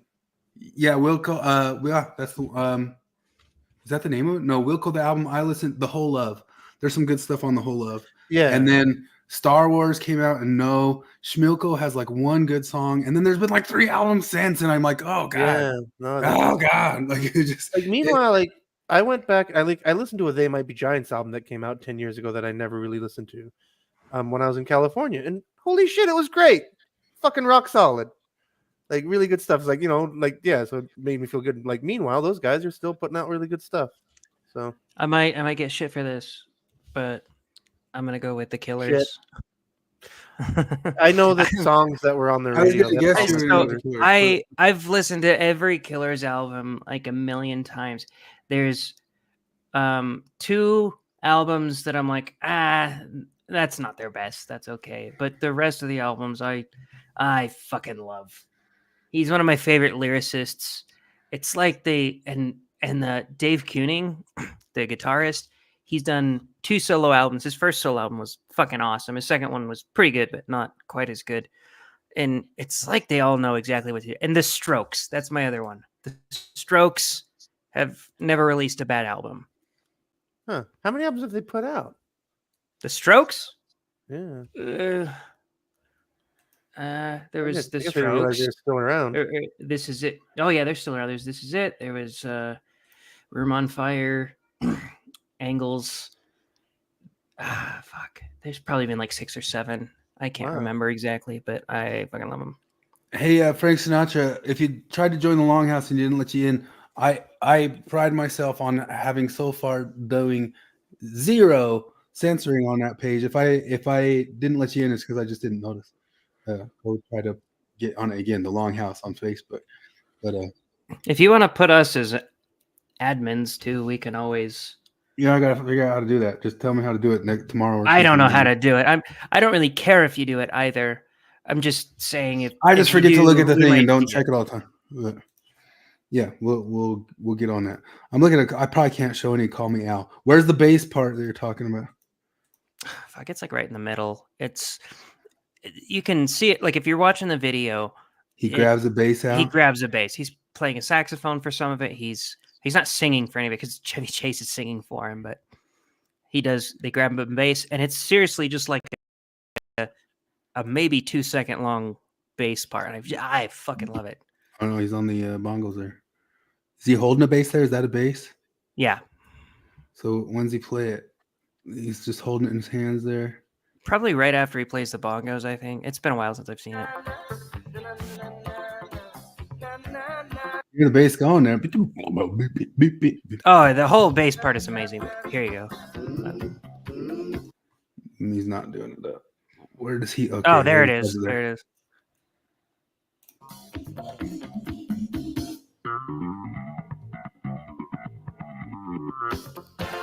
I love that shit. I love fucking.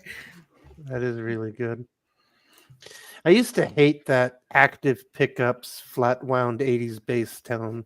Really? But I've grown to appreciate it. When I was a kid, that was my first bass tone that I was like, I fucking love that shit. Oh, but you need to buy $1,000 fretless bass with active electronics. This is true. Anyway, John DeLynn still hasn't accepted our request to go on, and If anybody here Still wants to waiting. stick their names in there, it's mormonstories@gmail.com. We didn't expect to get on though. Urgent. Urgent. Need Trumpers. Let's Also, see. like, what does it say about him that like he doesn't know 6 people he can just ask? Yeah, that's a good point right there. But I mean, yeah. Let's see. What other stuff? I think I had some stuff saved in the. I mean, we were still talking the masculinities, and that we're all trying to be as masculine as Tim Walsh. If by the grace of God we can, if we can like testosterone replacing or something like that, I can catch up to what Jared calls a clean suit there. the clean vest. The clean vest. We got a bunch of clean vests coming in. So I polled, like I just said, all right, is it a feminized world? So I polled like 5 of Mormon Stories TikToks in a row just to see, is this feminized? And you guys want to just kind of poke through 5 of them in a row and see if we're living in a feminine, anti-Mormon world? Okay. Okie dokie. Here they come. You guys asked for it, you get it because of your request. Let's see here. All right, we are just taking a step back. We're not even like judging the Mormonism or anti-Mormonism. We're just saying, is this feminine? Is this gay? We need to Is it gay and lame? Like screens. Is this gay and lame? Put a chicken in it, make it gay and lame. Is this cringe and gay? And she seemed really awesome, like so prepared to like hear the message. Then when we get to her Yeah, house, she is very feminized. done some Googling, and she has learned that the apostles get a stipend, they get paid. Yeah. I didn't know that. My Yeah. whole life as a member, I didn't know that they Oh, got it's paid. like $300,000, and they have like $1 million credit line that they can draw against for things like a cabin in Midway or Heber. You know what I mean? So isn't it interesting that like probably a lot of members don't know that information? Oh, none do. That they're Yeah. getting Yeah, money. well, So fuck this off. I don't know what that credit line thing is. $300,000. Well, so they always said the modest living stipend of $120,000, I think, is what it was that we always made fun of as ex-Mormons. That never bothered me. Is like, I always figured they got some money from the church. I didn't think they like Yeah. funded all of their own transportation and housing and shit like that. And that shit never bothered me. There's a lot of things that I feel like the church actually did try to hide actively. I'll totally say that. But and by the way, it's like the richest American religion. It's rivaling the Catholic Church in riches basically at this point.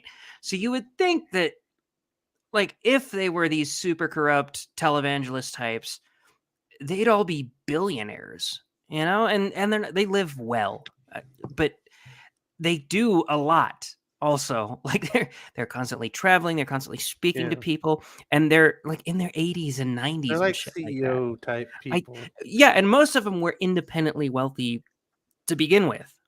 Yeah. I just that didn't bother me. And also, like, cause like I remember my little sister being like, "Why are all the leaders of the church rich?" And I'm like, "Well, maybe a lot of the things that make you successful in business make you successful in other things, like managing a church." Just wild stab in the dark. Maybe there's some overlap there in skills. Well, it's like explaining to a feminist that maybe the temperaments that men have lend toward being CEOs more than the temperaments that women naturally have. Prosperity gospel, baby. That's the only reason. Let's see. This investigator is telling me that she'd seen something about Peter Dorf buying a house or something. And I was distraught because I had no answers for her. I Oh didn't my know. God, look at this bitch's house. Oh my God. Okay, but like compared to Joel Osteen's house, man, like that's a nice house that he has, and I don't know, maybe it'd be really cool if they lived in squalor like Jesus and his apostles did. But Jared, I don't. I'm trying to make TikTok shorts for this channel. So please stop speaking reason to this and let me do my catty complaining. And So now I have to cut out your fair-minded response to that, so that I can get my little short in here. Oh my God, that reason is bastard used all that money on 2 houses, and they're tacky. They're tacky houses. Joey, did she say tacky? Because because you're right. I'm just being gossipy for our shorts. Oh yeah, I gotcha. Reason is the kryptonite of TikTok shorts. So my bad. You gotta be catty. I remember having that discussion when it was Exmo Lex she had a panel of like ex-Mormon people to talk about some it was some talk that Dallin H. Oaks gave. And I don't even remember what it was at this point. I watched it a few times looking for things that I was supposed to like be outraged about it. And I watched it like 4 times, more than I've ever watched any conference talk ever, trying to look for something to be outraged about. And I just couldn't find it. And I remember I got it because Morgan was like, she invited Morgan to come on because it was Morgan's channel. And Morgan was like, I don't like, this is more political. I don't know shit about politics, but Jared can do it. And I get on there and like I have all these like lukewarm takes on it because there's nothing else to have. It was like Dive is getting mad at Jonathan for not blaming the Mormon church that this dentist killed his wife, you know, like, oh really? Because what Jonathan said was like, oh yeah, that's terrible that he did that. Really? That's all you have? Yeah, he doesn't blame the Mormon church for that because it's not like an endemic that we see within the Mormon church. But like she starts talking about being an anti-racist. And this was right when White Fragility had come out, and she started talking about how everybody should read White Fragility, and she has my opinion on it. And I was like, well, I haven't read it yet. I hadn't. I wish I had before that because I would have had a lot to say. But I was like, I'm pretty sure I'm not going to like most of what she says in there. And that was all I had to say. And so I was obviously not invited back on to subsequent panels. This is how you get booted from ex-Mormon shows. It's like, well, I mean, Oaks is saying this, and I think maybe a charitable interpretation would be this. Well, speaking of which, there were 91 cases of civil suits in California counties going back 30, 40, whoever knows how many years, for sexual assault filed against the church this week. No way, not again. Yeah. So as ex-Mormons, we're supposed to cheer that. Huzzah! Huzzah! This time they'll get them. This time. Give dollars to that, I guess. Hooray. Stop the steeple. Like it was new information for me.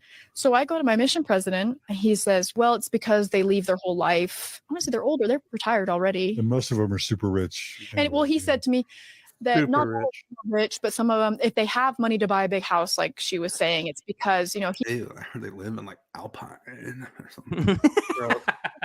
Right. Like Alpine. But that's my most vocal fry thing I ever do. And like Morgan actually hits me when I do that. Like, anytime we're watching some stupid ass show where somebody has that vocal fry, I'll be like, I know, right? And Morgan's like, oh my God, shut up. I broke somebody's brain complaining about Imagine Dragons yesterday with the pointing out to them that Lightning in the Thunder song is like female uptalk. I'm going, if I come and I tell you what this is doing, he's like, no, I can't listen to the song. And so God, I hate that song. I can't believe you haven't heard it. You usually No, avoid that was one of those things you didn't want to hear. Well, because in catering, all the conventions, yeah. like Imagine Dragons, there's so much convention songs, like commercial and conventions. Yeah. See, I think of the songs that that were steak dance songs when I was a kid. You know, they were in town just like last week here too. Yeah, go ahead. Yeah, they were. That was a lot of my friends went to it. They didn't tell me because that's my friend went to it, and that's how I when I said that to him, and he only took his kids because the kids love him. But no, I remember. So when I was a kid growing up, and like the songs that they would play at stake dances, like "I will be your hero, baby," and I would like Whatever I'd make happened fun to of that him, man? shit. Why is he gone? Because he's one Enrique hit wonder. I Iglesias? don't know. He's not any No, good. he had he was around for like 5 years. Yeah, 5 whole he was years. gay, Yeah. Was he? wasn't he? No, that was the Obviously. That's Ricky Martin, other guy. Oh, who was a member of Menudo, who the parents of the Menendez were the managers of. what? Yeah, I didn't know that. yeah. That's why they were rich and in Hollywood and stuff. Hey. Right.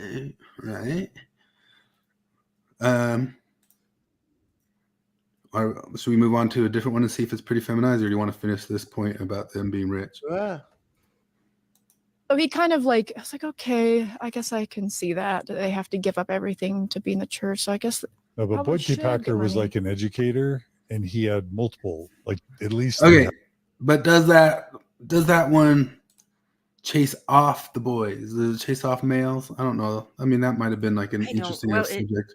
It chases off males to a certain degree if they're already primed to be enraged against this machine. Like Yeah.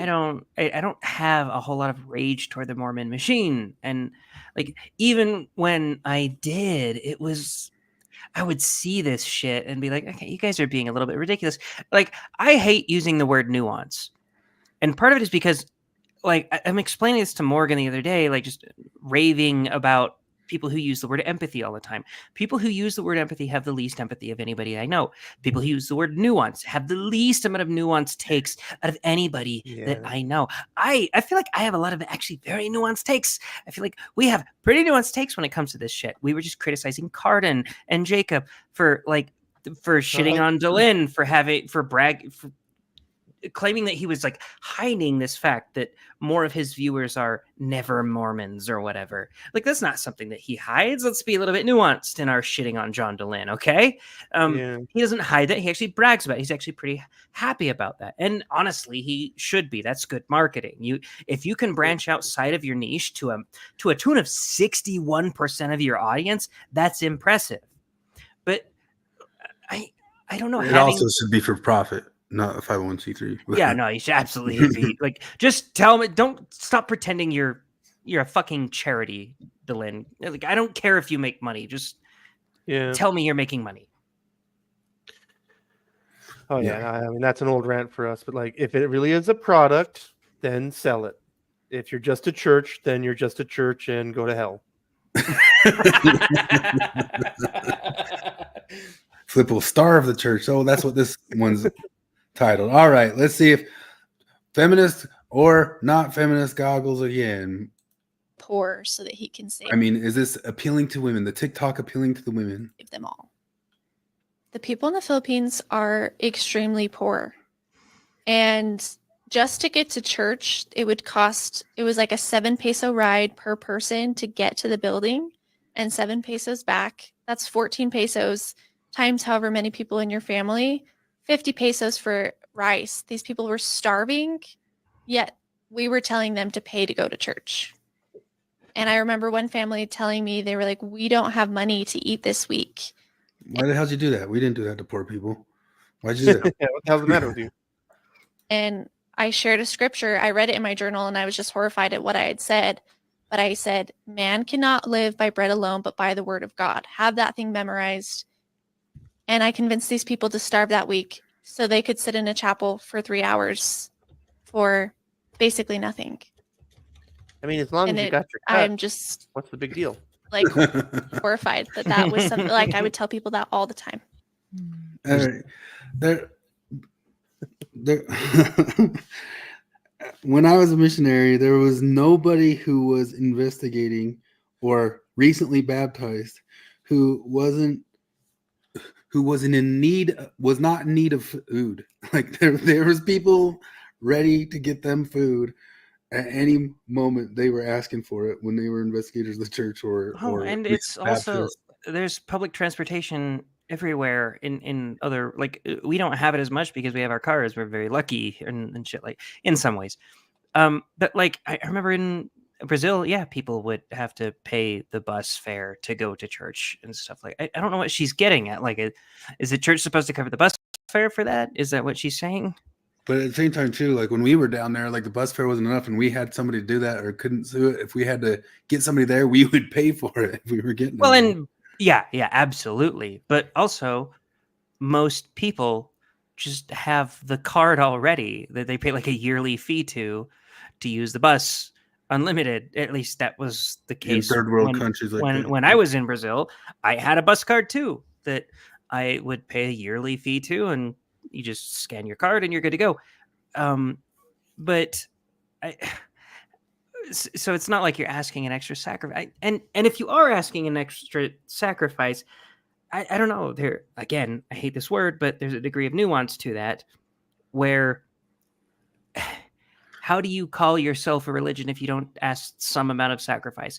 Also, kind of fuck you, General Conference speakers, for telling people to forego paying rent or purchasing food for kids in order to pay tithing. That's stop doing that. But nobody likes those nuanced middle of the road takes. But one of the things about that's that, why everybody hates Jonathan. I've heard some people say some other stories, but I know how it was like with my dad. I know how it was with other people that we baptized in Mexico. Them paying their tithing to their church got them covered in all those other ways. If they were going to be a new convert or a new something or whatever, they were going to get help. They were going to get help. They paid their tithing. They got help. They were going to pay out their other stuff, especially if they were new converts. Like they were going to just pour them out with everything. That's one of the things where they do fork out the monies. But what do I know? You know, there's a video that I made. Troy's asking what game you're playing, Flip. You can tell I'm playing Helldivers too. Oh. I'm just trying to farm some common samples on easy mode. But I'm not doing serious stuff because this game, like, I don't want to do serious stuff when I'm podcasting because this game is serious. Serious shit. Understanding Mormonism channel about tithing that has general authorities literally telling people in developing countries, if you have to choose between food and paying your tithing, you pay your tithing. And this is a church with like hundreds of billions of dollars of stock portfolio. But they have all those places have food storehouses, and if anybody's hungry there, if they're giving up their grocery check, they're paying their groceries. They get real estate cash investments.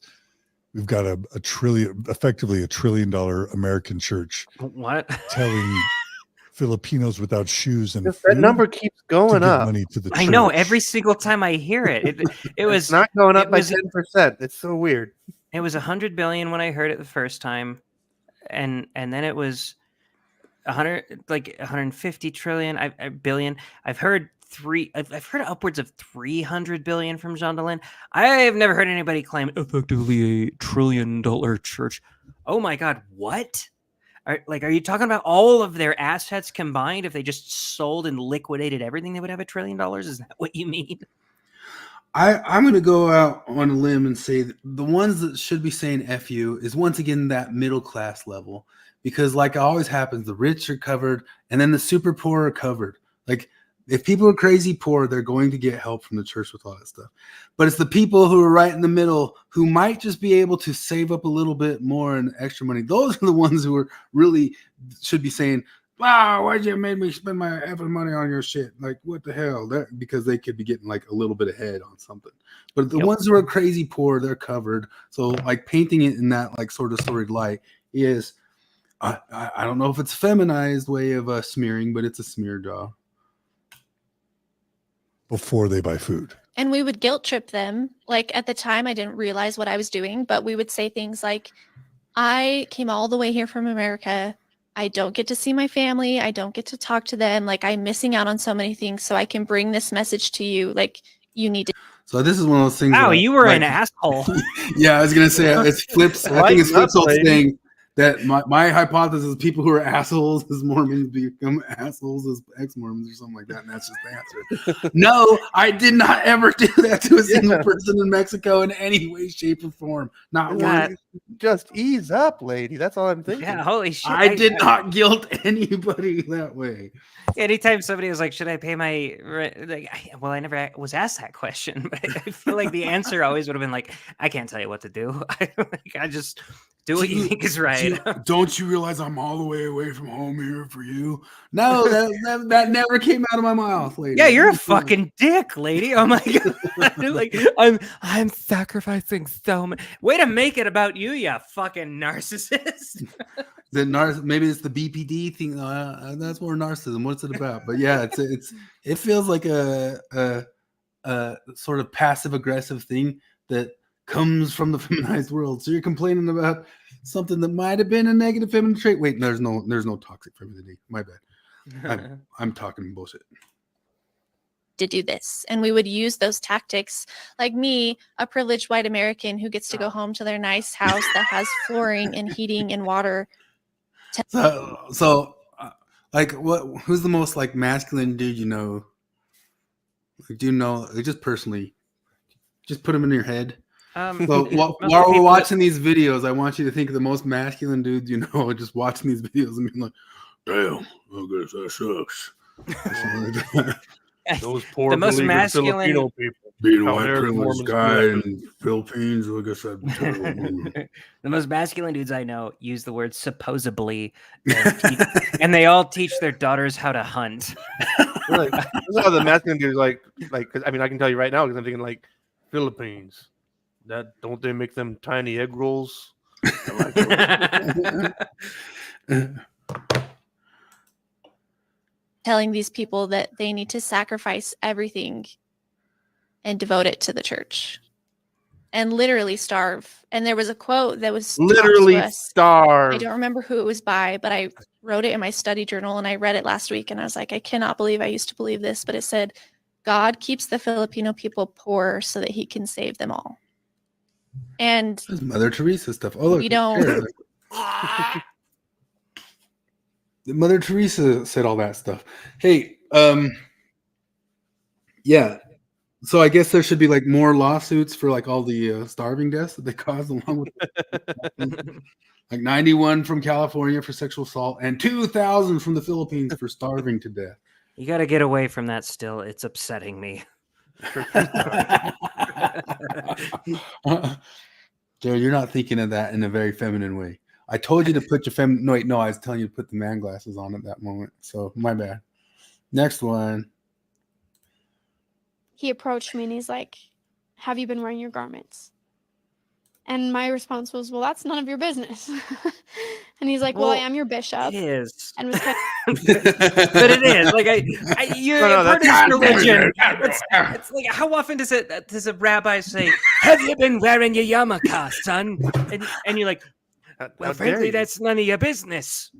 Well, it is. Like, you're part of this religion.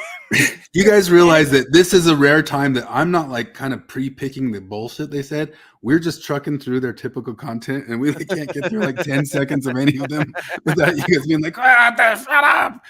Oh my God. Yeah, no, just by the way, if you leave the church, it will be none of his business. But honestly, if you leave the church, you won't even have this meeting with him so that he can victimize you like this. And if he asks you that walking around, he'd be like, "I'm not part of your fucking group anymore, asshole. So stop asking about my underwear." But you like went to a specific place where you're like, "Yeah, I'm going to wear this underwear all the time." And they say, "Hey, are you still wearing the underwear?" And, oh my God, why are you asking me that? Well, because you said you were going to, and we think that God asked you to do it. So, you know.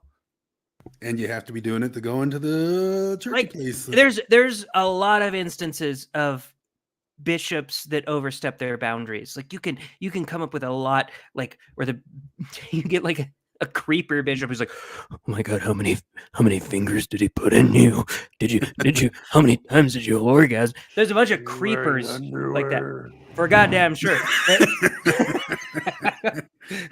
But the bishop's saying like, "Are you doing the thing that you said you were going to do?" Hey, And- John DeLynn, instead of having us on to talk about Trump, just have us on to be creepy bishops. We'll do that for you.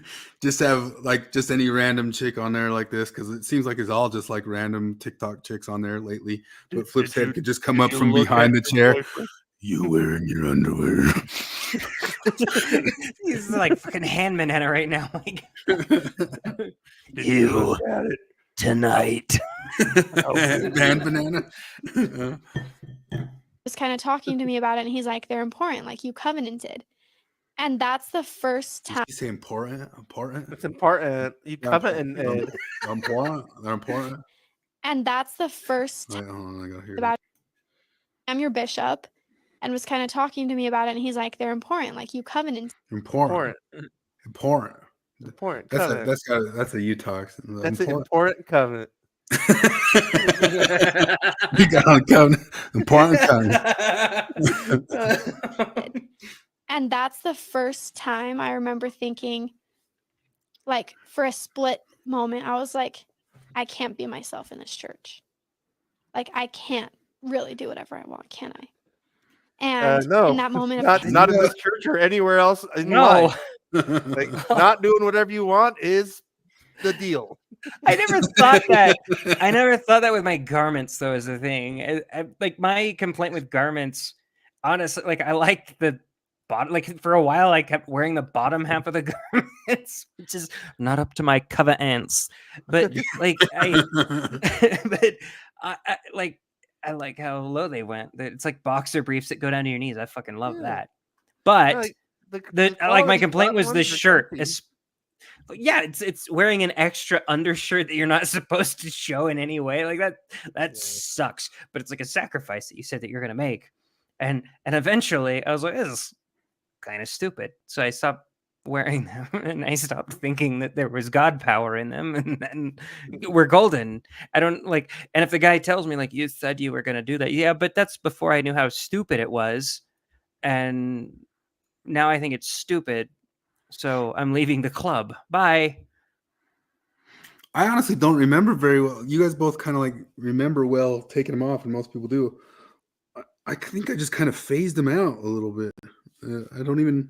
Well, I definitely phased them well. out because I was married while I was trying to stop wearing them and stuff like that. But I phased out the shirt first, which I'm pretty sure that my wife had some questions about. She's like, "What are you doing? Like, that's weird that you're doing that or something." But I can't quite remember. Panic. I cried. My dad left my room. I closed the door, locked it, got on my phone, and I texted a really nice lady named Heather. And she and her family, I worked for them at a little ice cream shop. And they had left the church when I was a teenager. And I was... Why is this a Mormon story? Is she just like some famous TikToker person, or? No, was this the one that came? I'm pretty sure this is the one that came from like sisters, served a mission, and then No, I left think the it was- church. always so curious about it. I constantly prayed for them to come back. Even reached out to them on my mission. But I remember texting her and I was like, Heather, I don't know if I can do this. I don't think. Help me. And then immediately Texted? Man. after sending My little nephew has like text stuff, and he just barely went out on his mission. He's in the MTC and he's getting texts all through the MTC from his dad and stuff like that and other people. And my brother started chewing him out once. I chewed out my brother. Said, "Hey man, part about being out on the mission, not being able to like contact the parents, isn't just like the sad thing that like you couldn't like say hi to him, but it's also that they couldn't sit there and chew you out and tell you what to do your whole day. like knock it off. He's got enough people breathing down his neck down there. You don't need to leave it to him. He's out there on his thing, especially in the MTC. My God. Yeah. I was like, I should not have done that. I'm just having a moment. I'm fine in the church. And so she texts me back and she's like, yeah, let's go for a drive. And I'm just like, I think I ignored her or like said I'm busy or something. Because I was like, no, I can't talk to her.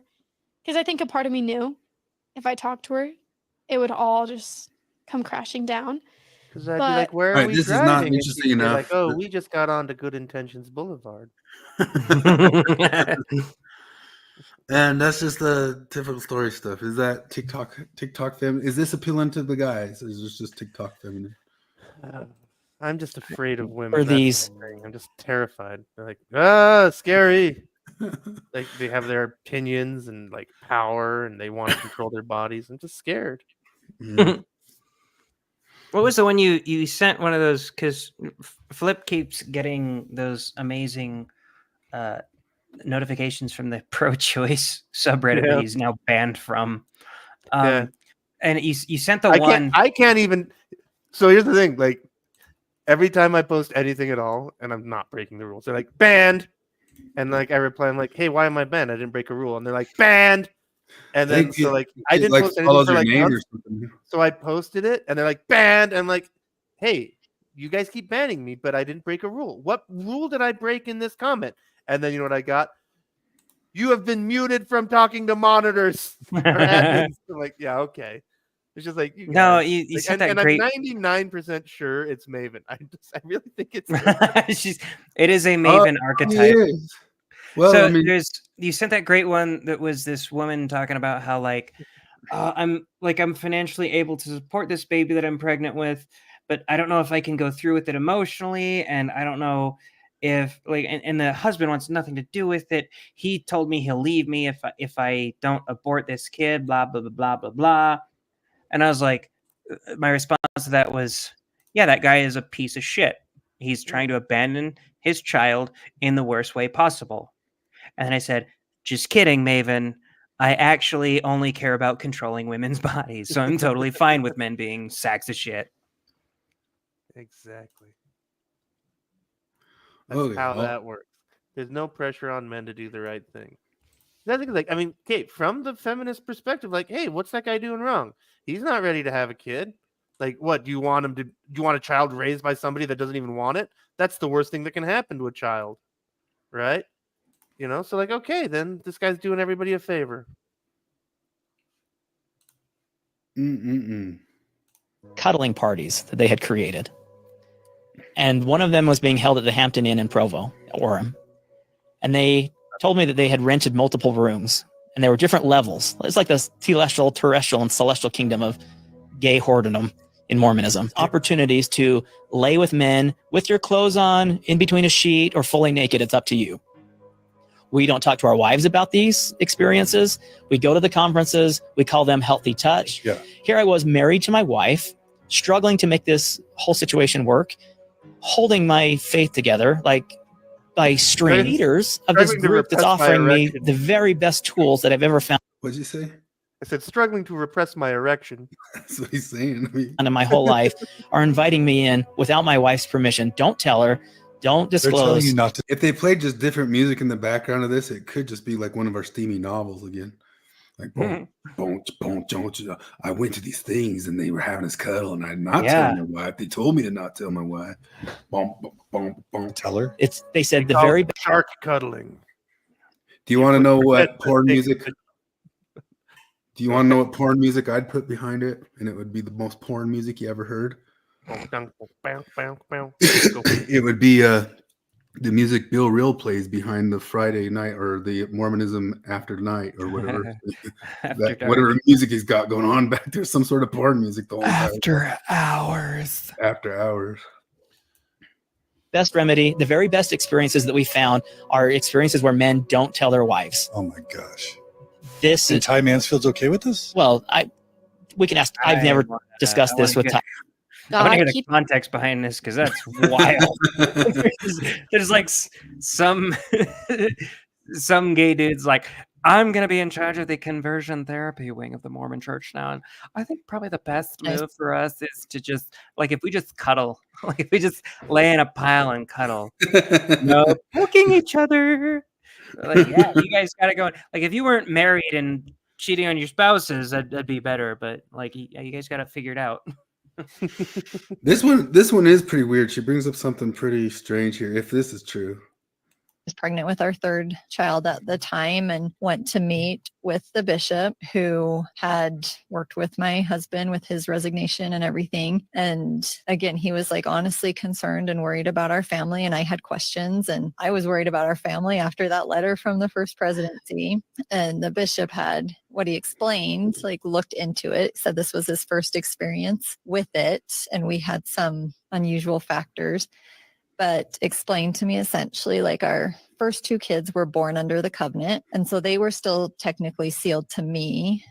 But then this baby I was pregnant with, where her fathers resigned and forfeited all these covenants, like she would not be sealed to me. Oh my God. And I was just, it's like Meaning she'll be an orphan in heaven. honestly, in my mind, I'm like, she's just off on her own. I was just shaking in the chair trying. I mean, I'm right, like 7 months pregnant, I think, just trying not to throw up. I was really sick for all my pregnancies, but I was just really sick over it. And then really confused and then really mad at my husband. But he explained she won't be born under the covenant. Like, and I asked, I was like, why can't she be sealed to me after she's born, after she's here? And well, because you're a woman. God. Yeah, that would suck. Is that the actual theology there? I mean, I think it is, but I guess I don't know the theology behind. So what's the anatomy here?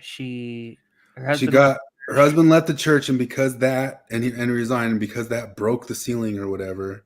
Oh, I got you. Her third baby being born wasn't being born under the covenant that the first two babies were born. Okay. And can't have her baby sealed to her because she's just a woman. Yeah, that sounds like a douchebag leader. I according feel like to- if we, Sorry, go on. I think if we look into the Journal of Discourses, we'll find out that that's Brigham Young's baby now.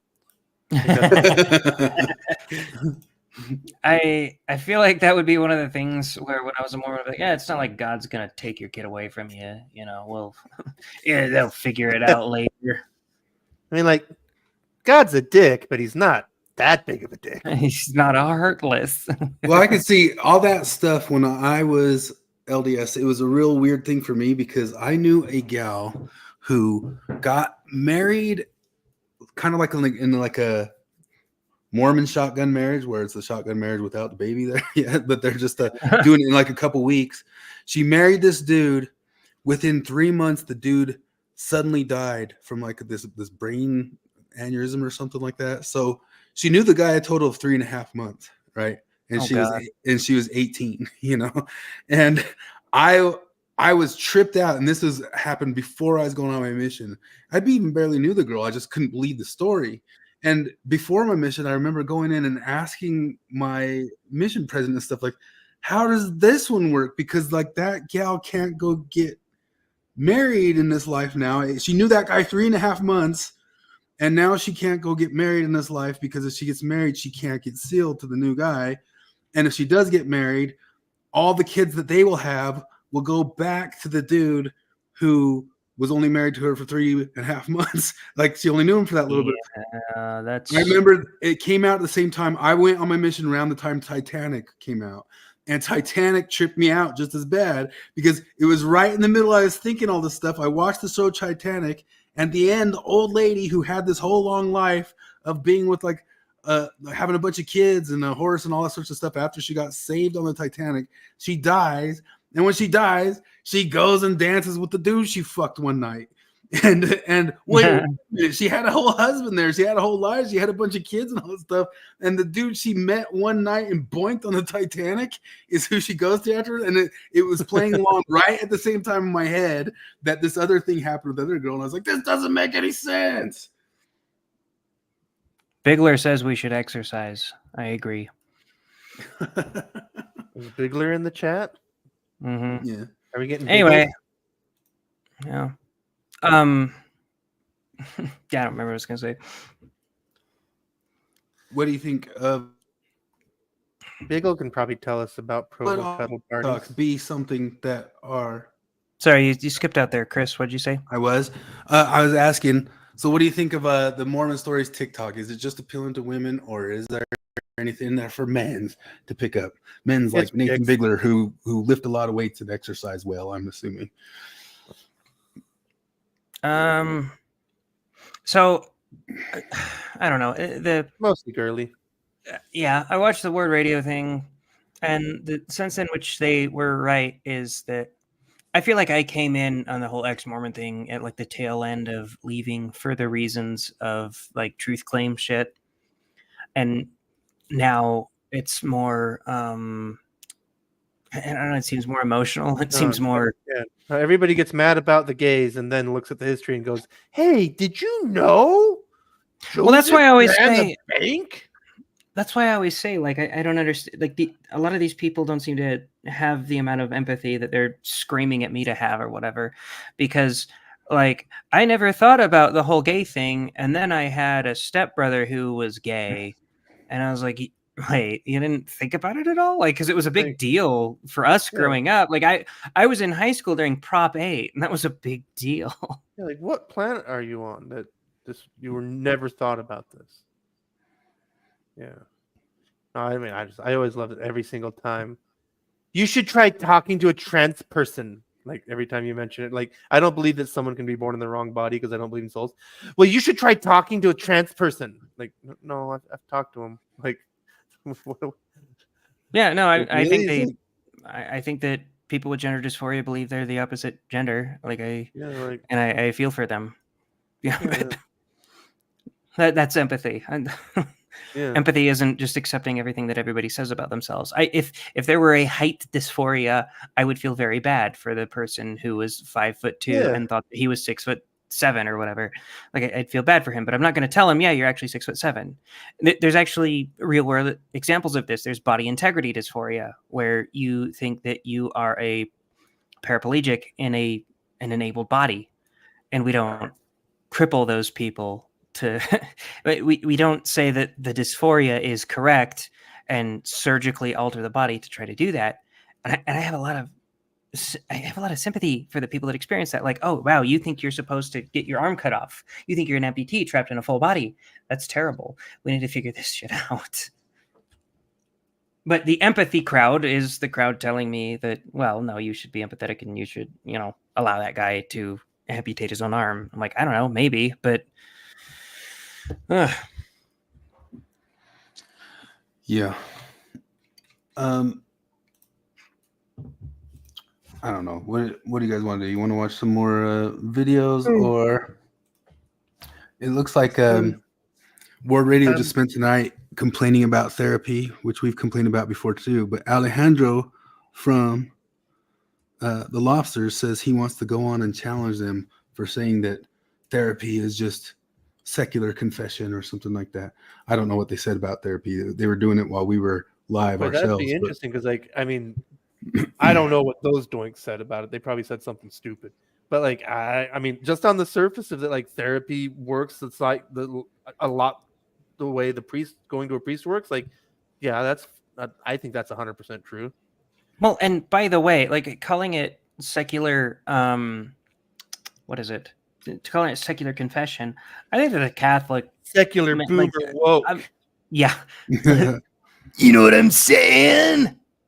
I think that, like, I've got a lot of criticisms of the Catholic Church, but one of the things I think they get right is their confession. And I think I've talked about this before, but like with Mormonism, the only confession that you really do is if you jerked off. Yeah, that's pretty much it. Like if you did something sexy, like you watched some porn and jerked off, you got to go talk to the bishop. So if you see a kid not passing or taking the sacrament or whatever, you're like, he's probably looking at some MILF shit.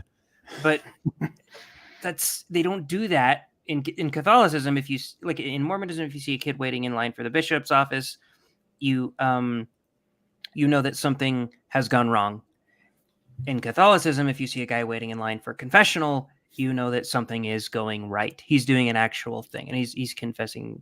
I don't know, maybe treat all sins a little more equal. Yeah. Let's review a topic that might set off Nathan Bigler. Oh, hate to set you off. Let's see here.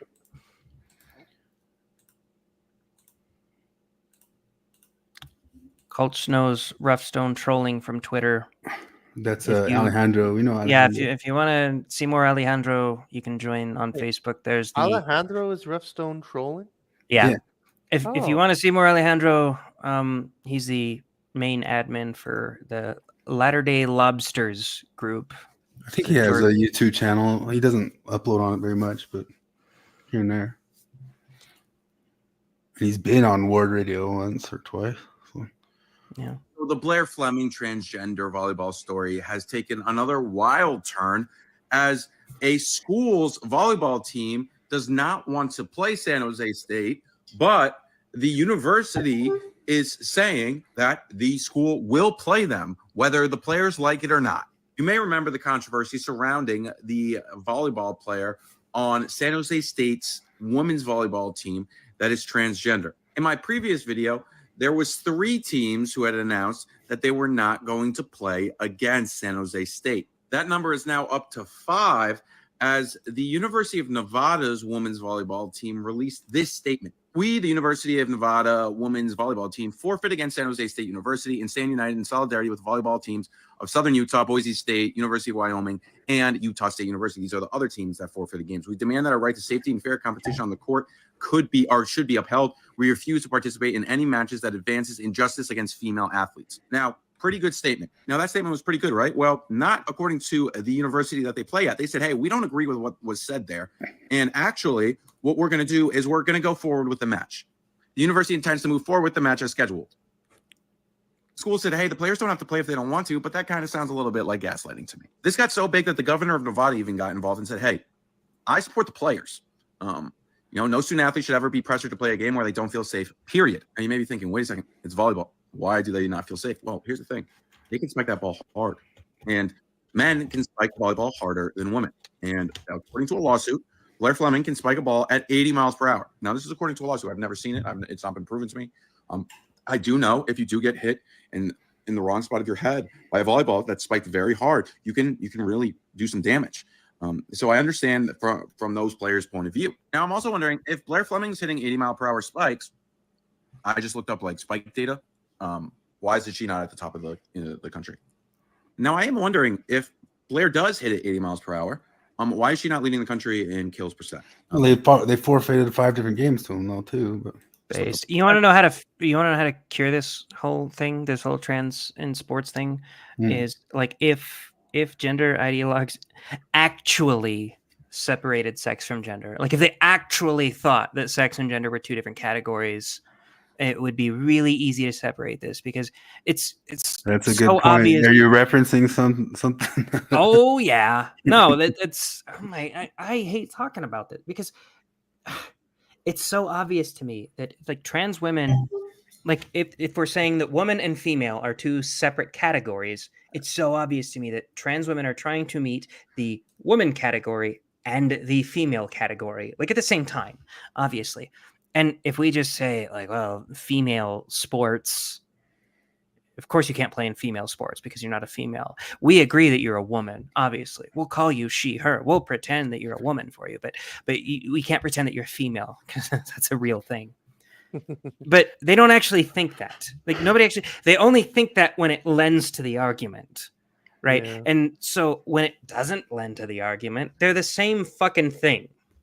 And I had a conversation, like it was Seth was pushing back on this, telling me that like, I don't know any trans women who are trying to be female. I was like, you've never met a trans woman or talked to one online who wants to play in female sports or heard of one that wants to play in female sports or one that wants to change her document, like her government documents to say sex female.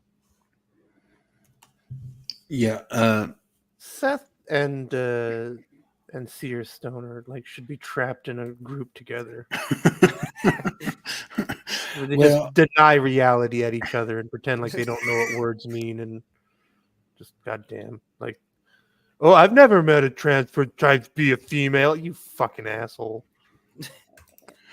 So this is a video of this gal Peyton McNabb a while back who claims she got paralyzed a bit from this volleyball hit to the face. If you can see it, I don't know if you can see it very well, but it goes pretty fast and takes her out. And she got injured from it. This is her saying, after a male, so should, if you were somebody in like today's society, should you not have to like cringe at all if you just say if a male? Because like according to like what Seth is telling to you, right?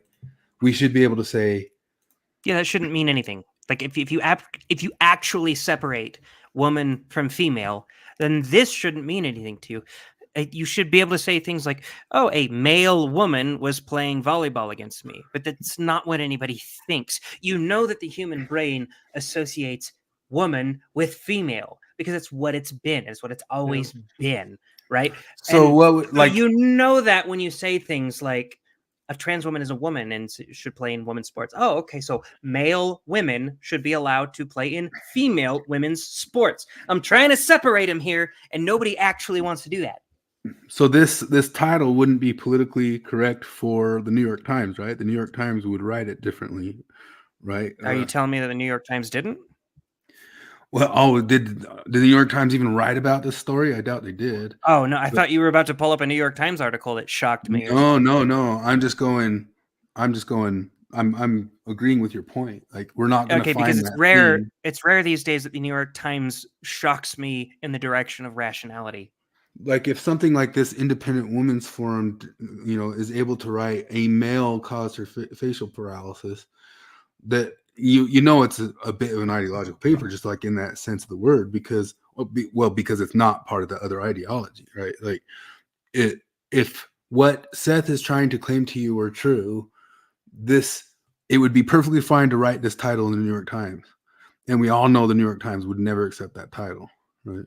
They would. Yeah, no, I actually, anytime I get into arguments about this, I'm very careful with the words that I use, because I will use the words that they claim to want me to use. I will say male when I'm talking about sex, and female and man when I am talking about their weird, vague concept of gender.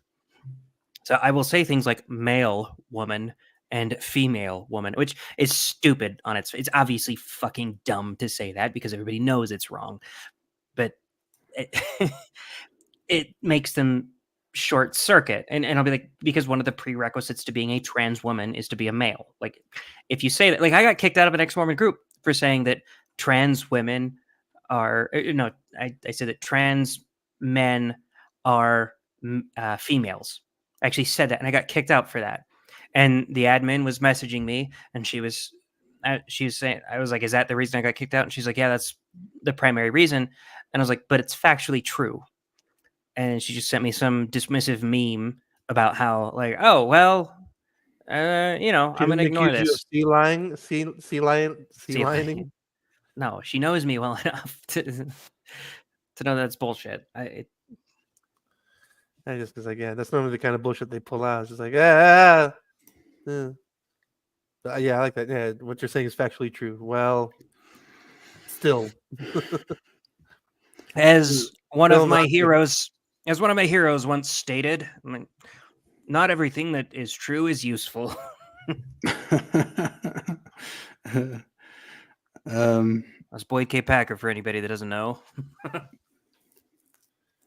Yeah, for some reason, for a while, I thought that was Oaks, and then I got corrected on that. But Oaks said something like that once, right? Not all things that are true. Oaks was the one that said criticisms of the criticizing the brethren is wrong, even if the criticism is true. Yeah. I know they both have like one famous Whopper line, and I get mixed up on which one said which. But let's see here. Would you like to learn? That'd be a good. Hey, Divas, there's a free idea for your content. Do a quiz show. Oaks or Packer? Like try to find all the awful stuff and see if people can remember. Which I think he did do like a 50 of the top. Of course he top did. phrases of the top quotes of. I think they called them peak cringe, like cringe quotes or something like that. But I guess we could also, if we wanted to get male gaze content for Exmos, Divas did cover who are the hottest people in Mormon land, right? I didn't watch the video. Yeah, I watched the whole thing. Was there a bunch of hot people? You made it through the whole thing? I actually No, I did make it watched through it. the whole thing. I don't know, like, Was there hot people in there? well, I think he just like chose the ones that were like off the top of his head. Like, because one of the ones he chose was Andrew Garfield, who's not a Mormon. He just played a Mormon. And he mentions that in there. He's like, and I'm He's using so somebody who desperate for content. well, He just- it's difficult if you. I mean, I've talked about how you shouldn't be paid to speak every day. Like that's what happens with like the Daily Wire. Some of them have really good opinions sometimes, but if you're paid to just talk every fucking day, you're gonna say some stupid shit because you have to have an opinion on everything, even if you don't have enough information on it. And that's if you're posting a video every single day, which is what D-Vase is wanting to do. He said he was doing it every day this year. He says he's posted at least a short video, and you get to that one, and you're like, I don't know. You could have like you didn't even use Amy Adams. I don't think. Amy Like, Adams was in there. Amy No, Adams he can be didn't. not hot. She can also be hot. He She's didn't definitely use- not hot in Hillbillyology. If you want to learn about JD Well, Vance, at all. she's supposed to not be hot. in Yeah, that one, but she's been hot. She's a very in other attractive stuff. woman. Yeah. Fine, you can have that your way, Jared. I guess you would say. No, I'm saying I don't think he used Amy Adams. I It's can't weird to place me her that he face. didn't use Amy Adams, but he did use Andrew Garfield. Christina, what? I felt like it was a Norm Macdonald moment, like Jack Nicholson or Meg Ryan. Who was that? You said it was. Who's in it? The guy? What? Jared, who's the guy in it? Andrew Garfield. So Andrew Garfield's one of the hottest. Was there a bunch of hot guys in it? No, he's talking about it was hot Mormon actors was the video. So but it was all a bunch of women and then one Andrew Garfield? no, he did men and women. So it was like Oh, top okay. 5 men and top 5 women, right? and like Aaron Eckhart made the cut because he's Mormon and was in a I think he was going for things that had to do with Mormonism, but like I guess I was assuming that he must have just done a bunch of like hot gals because it was his opinion or something like that. Because do you guys honestly feel like you have that huge of opinions on what guys are hot or not?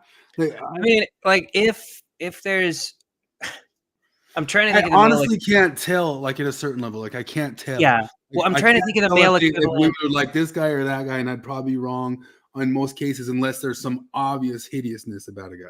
I'm trying to think of the male equivalent to Zendaya, right? Because I found one. We spent like almost a decade gushing over how hot Zendaya is, and I can't figure out why. Because it's not that she's ugly. I don't think she's ugly. It's just Yeah, it's just how unbelievably plain she is. yeah, and so I don't know. Like I can say when like Aaron Eckhart, it was on the list, right? I can say like he's a conventionally attractive male for the most part. Like he's got a really solid jaw. Well, but that's just what I'm saying. whatever. A lot of times with guys like that, like how many women do you really hear swoon over Aaron Eckhart? Like you don't really hear it, and part of me kind of goes, why not? Like what's so different between him and Ryan Reynolds? Like I can't see any difference. Like, Aaron Eckhart isn't a main character. That's it. Like because no, if you ask women to swoon over the cast of The Dark Knight, they would swoon over Christian Bale and Heath Ledger. Aaron Eckhart would be low on the list, and it's because he was a secondary character. Just because of so it's just about his reputation and not Absolutely, actually about his looks. No, I'm serious. If he played the Joker, they would talk about how hot he is. I guarantee it.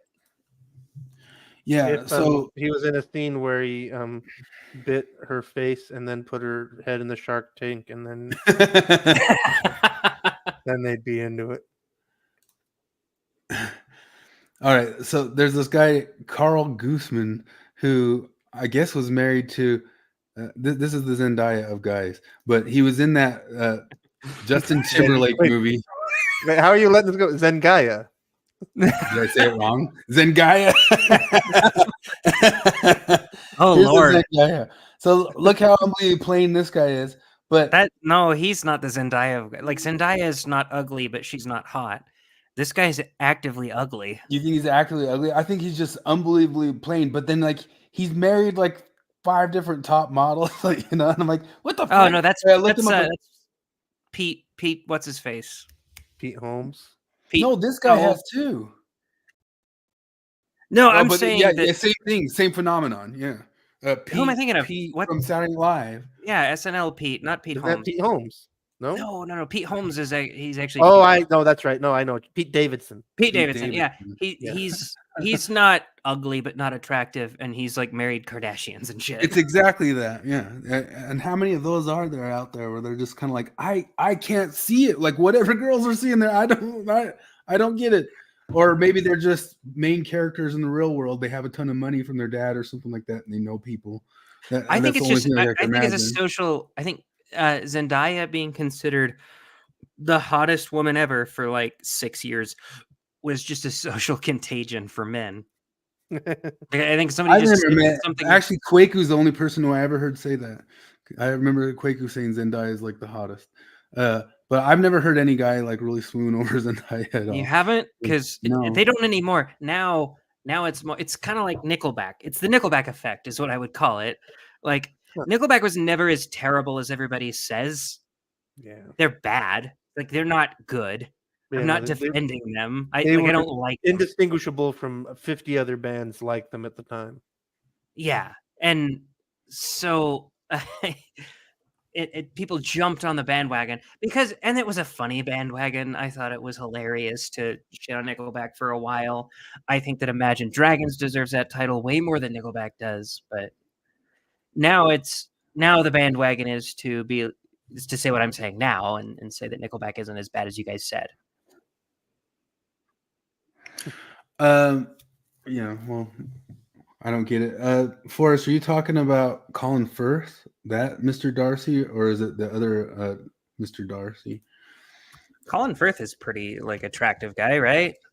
I think it depends on the movie because he can play like a weenie pretty well too. And oh yeah. I was thinking of. I wasn't thinking of Colin Firth. I was thinking of Farrell. Yeah, I was thinking of Colin Farrell. Who is currently playing the Penguin and looks all crazy as a penguin. You wouldn't recognize him. And supposedly the Penguin TV show is okay. Did you ever watch The Kingsman? Yeah, that's really good. That was a good Colin Firth little fight scene. Yeah, that fight scene was fucking awesome. It was one of those cool single camera things. So, did you know that there is a form of discrimination that is real, that is part of the fabric of our universe? Here it comes. Did you know that your last name is related to the grades that you get in college? There's something called alphabetical discrimination, and it's a very real phenomenon. And recently, researchers at the University of Michigan analyzed over 30 million college grades, and they looked at the correlation between a student's last name, the first letter of their last name, and the grades that they received in college. And there is a pretty significant correlation between those two. So how is that working? Why is that happening? Well, it's because of something called sequential grading bias. And this means that professors, teachers, when they sit down to grade things, they're most likely grading in the same pattern time and time again. And the most likely pattern is alphabetical. So they're starting at the top with the A last names, B last names, C last names, working their way through the alphabet of their roster, their class roster. That's where that ends. How are we ever going to get full equality if we can't even do the last names? It's probably why you and I are so different. Like, you're a jacked bodybuilder, and I'm a lazy, fat couch potato. And our names are, well, they're both H, but it was just like the fuck work. Where it can't wait, but I'm HA. That could be like way before HI. Kinda. I don't know. Ooh, old Frank Sinatra says Colin Firth reminds me of Viggo Mortensen. He doesn't say it's Colin Firth. He says it's Forrest gave the name Matthew McFadden. I love to see who Matthew McFadden looks like. Oh, he's talking about the one with Keira Knightley. What? Oh my! What? This guy's Gomer Pyle. Let's see here. Really? Okay. Yeah, I got. What on earth? He's not fugly, but he's No, he's just look plain. Like should be square. Oops, that's not him. Yeah, almost looks like a regular guy. He looks like he should be wearing like a wool overcoat with elbow patches on it. This is him. This him. Imagine.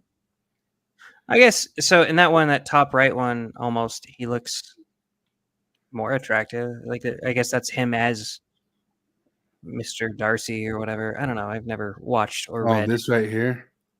I guess he looks younger there or something like that. But I don't know about that, man.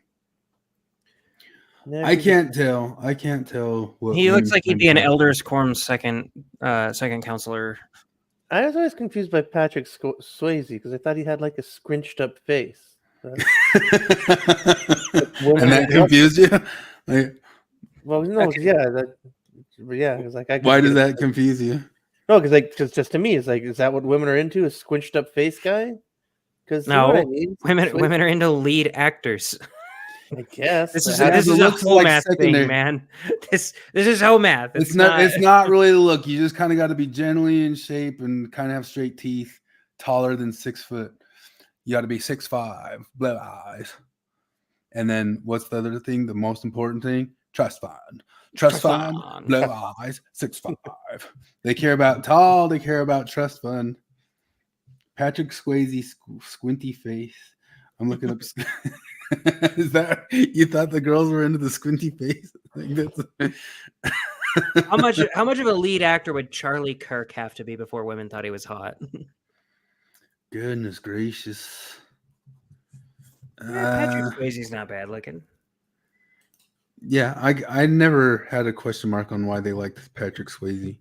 I had a question mark on why they did like Justin Timberlake the best out of all the Backstreet or whatever the NSYNCers. Like, why was he chosen number one? I think it's because he's most talented. I don't know that He's he's the main character. Yeah, you're right. No, I'm like I think he's actually the most talented out of the group, And not became just the main character because of that. Yeah. I mean, I think this is probably true, like, because I don't know why they would think he was just the best looking or something like that, you know. So it's what you do, not what you look like. But that's what messes everything up. Like Homath says, is because the dating apps make them care about what you look like more than they care about what looking like looks like. This is.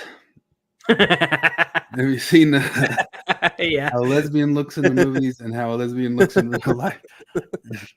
There was a picture of that because that was actually him when he was talking to Rachel Maddow at the same time, Mark Cuban and him, and they said this looks like a lesbian couple from Portland right now, talking at the moment.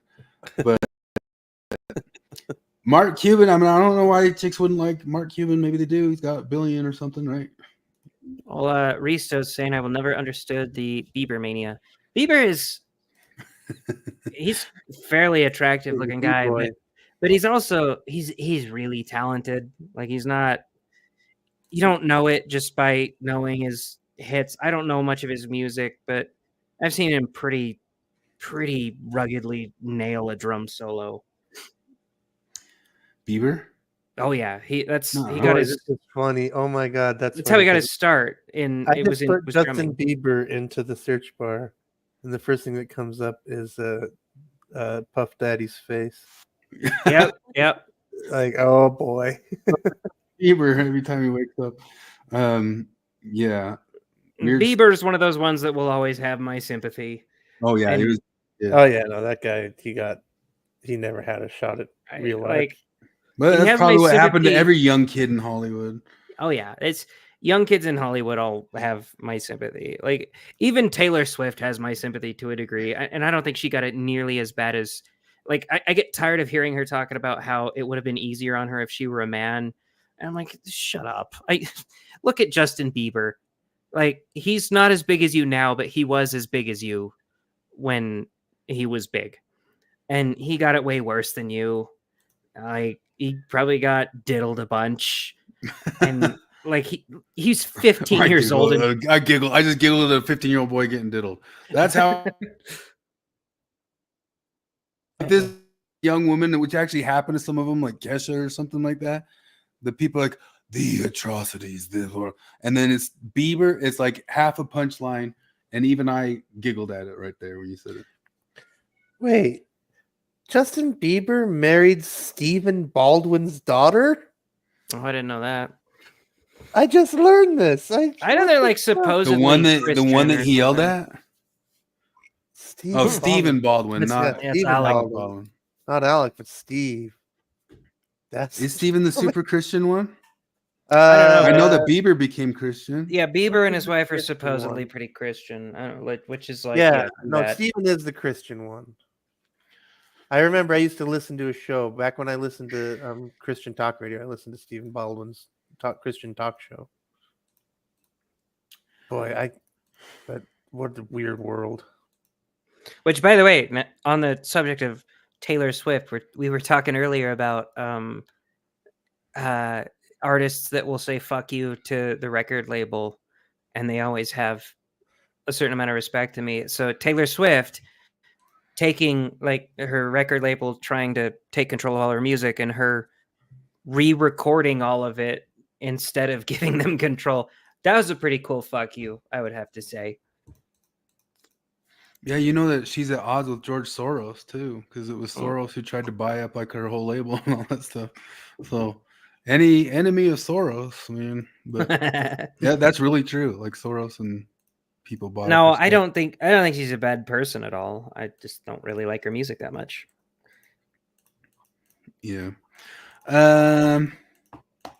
So we got to the bottom. There was a Cottonwood murder. Woman murdered her family. Turns out it was probably patriarchy that got her to do that. Oh, well, I thought I saw a news story that it turned out that she was having an affair, but I guess you're right. Well, no, okay, here's the thing. I gotta leave it with your report. My report's inaccurate. My report's misinformation, and you're correct. No, your report just doesn't matter. I don't think you understand this. It's patriarchy all the way down. Okay. So if I tell you patriarchy caused her to murder her husband, and you say, well, actually, she was having an affair, I'll say it was patriarchy that caused her to have the affair. And if you say, well, she was also hitting her husband, it's like, well, it's patriarchy that caused her to do that because her husband was probably being really controlling.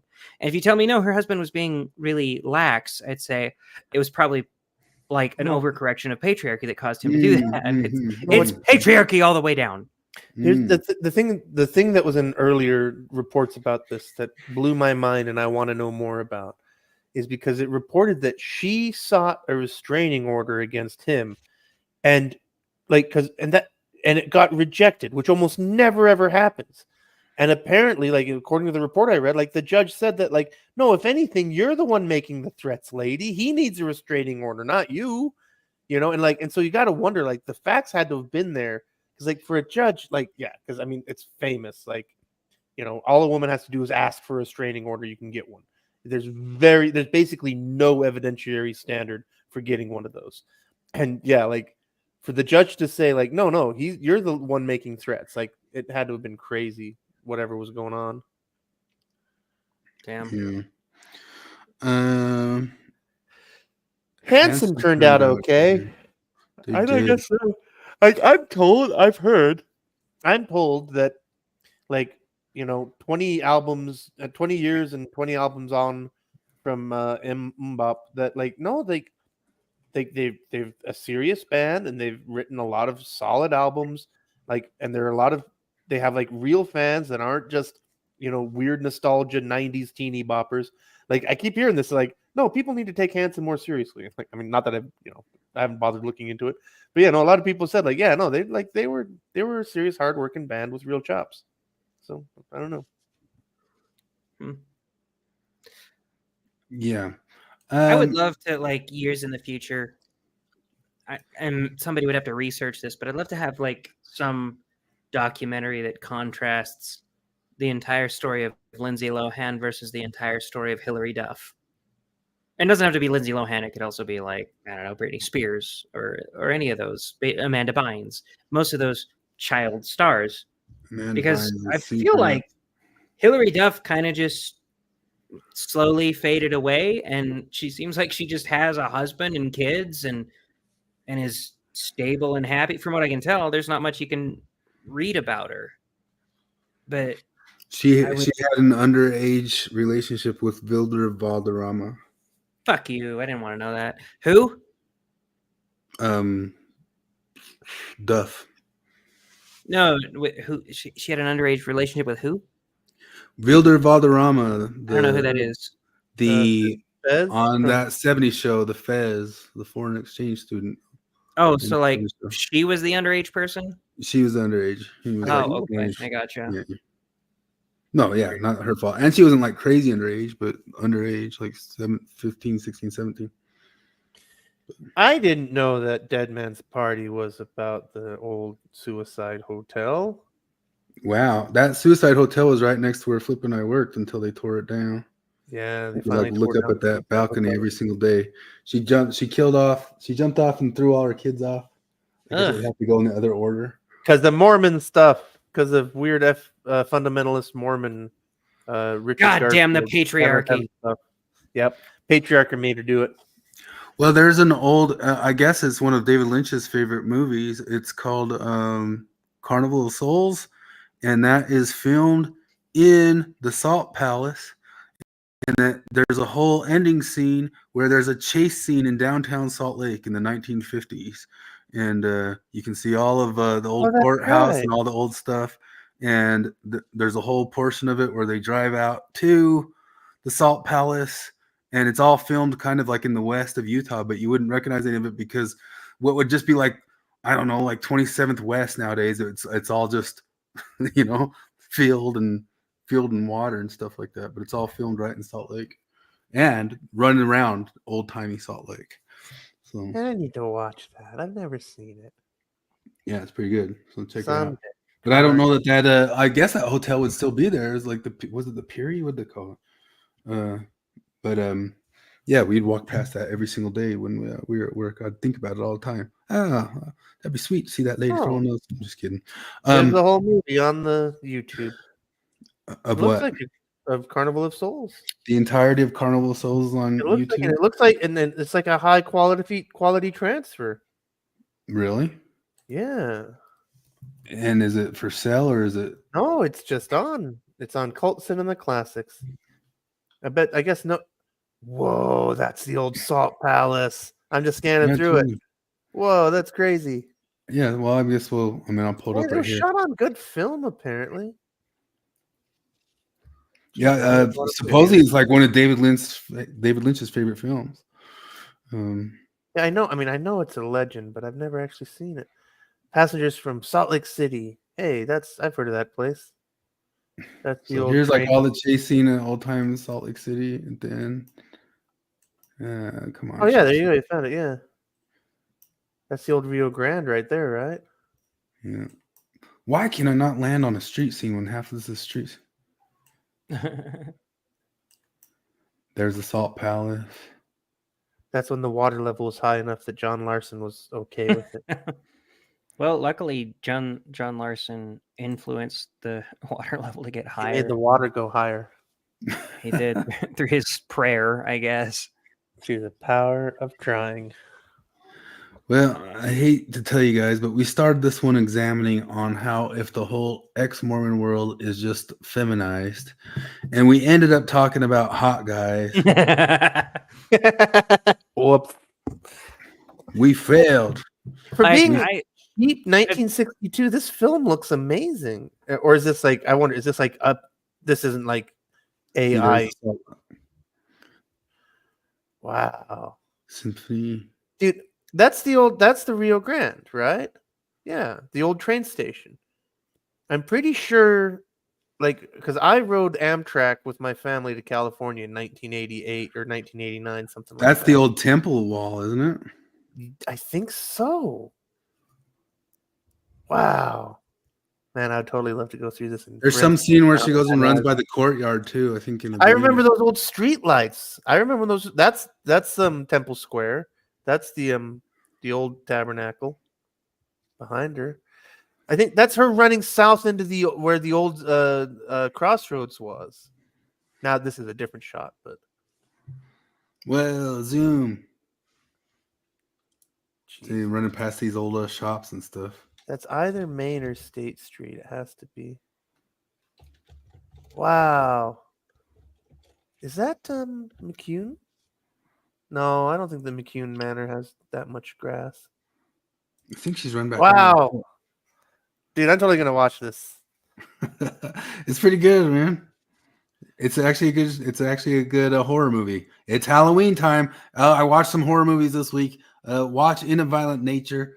It's pretty good. It was basically just a Friday the 13th movie, but the entire thing is shot from the perspective of the killer. So it's like that video game that Troy used to play and tried to get you guys to play. What is it? Where everybody plays like a different serial killer, or you play the campers and other people are serial killers. But this entire movie shows the point of view of basically kind of like a Jason figure.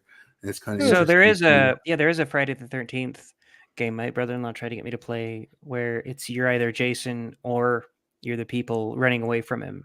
And and everybody Troy said told me he it's wanted really you good. guys to go play that with him to Did he? Yeah. Well, I should have played it with him.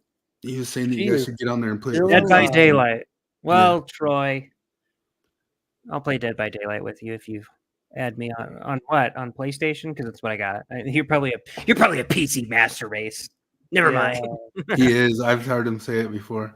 I've But- got a PC that can play games, but like I haven't updated in like 6 years, so I probably couldn't play anything good.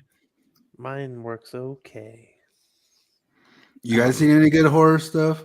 Here's the thing. Like I think this is a difference in like the 10 years aged between us is that I grew up just thinking that horror was a shit genre.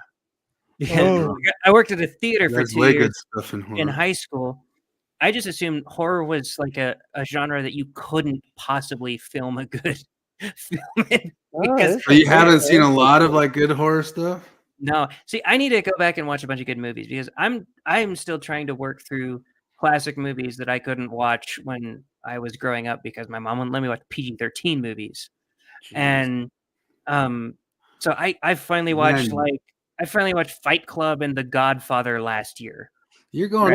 You're able to go through good stuff because on all these different like networks, so there's these things like movies you recommend for you, and like you make good recommendations, and I've seen them all, and I don't want to watch them again. Oh, Troy Because mentioned you're- Cabin in the Woods. I did watch Cabin in the Woods. I one's good. fucking love that movie. That's a Joss Whedon, though. How Just dare a you? couple weeks Don't you know ago- Joss Whedon's not a good male feminist? Don't you know he did bad stuff to women's? Just a couple weeks ago on random YouTube recommendation, I watched the 1960s version of Last Man on Earth with Vincent Price. That was Wow, actually I really haven't good. seen that. I remember the first time I thought horror could be good. It wasn't even a horror movie. It was more of a suspense movie, I guess, whatever the difference is. Morgan and I went blind into A Quiet Place. I really liked that movie. I didn't bother watching the second or third because Do you want one that's a pretty good kind of rip off of it, starring Nicolas Cage? And I'm not kidding. It's called Arcadian. It's basically the same story. They're facing the same types of monsters, and it's him and his two sons. And it's a positive message of dad and son's messages. See, that was a great suspense, a really good suspense movie, but just watch it up until the part where the lady leaves the bunker and walks into the sunshine, and then just turn it off because that's the end of the movie. But and I think 10 Cloverfield Lane. Oh, okay, yeah, we did. It's 13 Cloverfield Lane. We watched that one like totally blind too. That was the one with the John Goodman. It might be 10. I don't remember, but yeah, Okay, but you know what so you did watch we it. we were at a Redbox, and we were like poor college students, so we got a Redbox on a Friday night after a temple date night. And Morgan was like, "What do you want to watch?" There was nothing that we really were interested in. I was like, "I don't know, Cloverfield." I never watched it, but it was like a cool found footage monster movie that might have been good. I don't know if it was any good. So we could watch this one. And Jesus, man, I had no idea what because it's a totally different fucking movie. It's nothing like Cloverfield. Almost certain, like the RLM guys speculating, very likely that like they had a film, they had a script, and they're like, "Oh, you know what? If we can just tack on a Cloverfield ending, put Cloverfield in the name." No, I think that's been confirmed actually. Yeah, because the ending is just so stupid. It just ruins it. It's so bad. Just completely. Which stupid. one? The one with Dan Goodman? John Goodman in the bunker. John Yeah. Goodman. Because Here's yeah, a like, fun you know, the fact. whole thing, yeah, like because what makes the movie so great is that you don't know not even what the threat is, but is the threat even real? You know, and that's the You know, suspense of the movie. And then at the end, oh, it's a big dumb alien monster. Dumb. it's funny. If you Morgan. want a movie that doesn't reveal the threat, watch It Oh. Comes at Night. It Comes at Night. It's a good one. The thing about Redbox, though, I just read in BBC, they're talking about how there's like 40,000 Redbox machines or something that are like that because Redbox has gone bankrupt. They've officially stopped business, and there's just nothing done right. And like they talked, I think they said like Walmart is spending $400,000 a month to power the Redbox machines because they are hardwired in. And Oh, like, God. so all these businesses have this problem where like removing the boxes could cost thousands and thousands of dollars. Like some of them are like poured into the concrete or whatever, like, Damn. like it's just crazy to think about. Like, like just 10, 15 years ago, like, oh, Redbox, that's the greatest thing ever. And now like just another thing, like, oh, what is this garbage? I never used it much. Here's a funny little fact. Morgan went to John Goodman's high school. Oh, wow. So Morgan's drama teacher was John Goodman's drama teacher. What? Yeah. How old was that guy? She was old as hell. Have you ever seen Did she go in every year and like demand a raise? Where I'm like, she's like, John fucking Goodman, guys, I deserve a raise. Look, guys, you Have guys you ever can't seen be the paying Talking me Heads movie? salary. The Talking haven't Heads seen movie it. that has John Goodman? I haven't seen it since 1996. I need to watch it again. True Called Stories. True Stories from 1986. I remember by John like Goodman, made by David Byrne from the Talking Heads. If you want a good John Goodman series, the what is it? The prosperity, the televangelist one. Why can't the Righteous Gemstones on HBO? Oh yeah, I started it, but The maybe first- I'll finish it 'cause you told Okay, me. the first season is fucking good. The second season's still funny, but I feel like it should have just been a one season thing because the characters went through like a really surprising arc. It actually there's prosperity gospel people, and I expected it to shit on them, and I expected to laugh at it, and it is funny shitting on the televangelists. I love that, but it actually made them likable and gave them actual arcs that I really liked. That's what I wouldn't have predicted. I just kind of thought it was gonna be okay. Shit on the easiest people to shit on in the world, like rich preachers. The final scene of the first season of the Righteous Gemstones is one of my favorite scenes ever. It's perfectly done. I love it. And it's written by Steve asked Danny if we've McBride. seen The Lighthouse. I have seen The Lighthouse, and it is weird. Totally, totally the style of I can't remember the name. That writer who writes about the Cthulhu and all that sorts of stuff. Oh, why can't I think of his name? Whatever. There's like a whole thing named after him. Yeah, but it's that style movie. Lovecraftian. Lovecraft, yeah. The Lighthouse is Lovecraftian. Have you seen The Lighthouse? It's weird. It's very strange. But I'm wondering, like all the horror movies you haven't seen in the world now, because I'm scraping the bottom of the barrel at this point because there's not that many that come out every year, and so if you've seen like all the best of them, you kind of can't count on like a very good like new one to pop up anymore. Well, But I still need to work through all of Risto's Kurosawa films that he's been telling me to watch. Cure, he's saying Cure and Cabin in the Woods, Lovecraftian too, just kind of revealed late, but it's also comedic, which Lovecraftian never really is. I fucking really liked Cabin in the Woods. That one was awesome. Yeah, that one's way good. That one was it had Richard Jenkins in it, and he's like an actor that surprises me because he was always in comedic roles, like in Step Brothers. He's perfect in Step Brothers. He plays. I first knew him from 6 Feet Under, which was one of the most depressing shows I ever saw in my life. I first knew him in Step Brothers, and I saw him in a couple other of those Will Ferrell type shows, and then I watched Bone Tomahawk, which he was fucking perfect in. Bone Tomahawk's basically a horror. I mean, yeah, Bone Tomahawk is amazing. If you need a horror movie, watch Bone Tomahawk. I fucking love that movie. I watched Dragged Across Concrete with my brother the other day, and it's weird. Have you watched Cell Block 99? Yeah, I love Bronson. Those are the three same directors. That one was actually that one made me really like Vince Vaughn. He's way better as a dramatic actor than he's pretty good as a comedy actor too, but he's really fucking good as a dramatic actor. And it made me watch. I think I watched the first episode of that. What was it, the Monkey something? He's Some in a new people series. pointed out Cell Block 99 is a super anti-abortion film because He's like the whole dying thing- for his he's Yeah. going through this terrible shit. Yeah. Yeah, I love that movie. If you want to see a weird one, like here's a horror one. It's a strange kind of horror one, but I don't want to spoil any. But it's totally got like a conservative bent to it. It's called Speak No Evil, and a remake was just put out with James McAvoy. And don't watch the remake. Watch the Danish version of it because I guess it's got a message to it that is pretty interesting for a horror movie. I went through a phase where I was looking up like the most fucked up movies ever. And did you ever find a Serbian film? Yeah, I read all about it and heard like what it is, and I've looked up that list too. So there's like 3 or 4 different movies that I don't think I'll ever try to watch them. No, but I actually won't watch a Serbian film just because of that.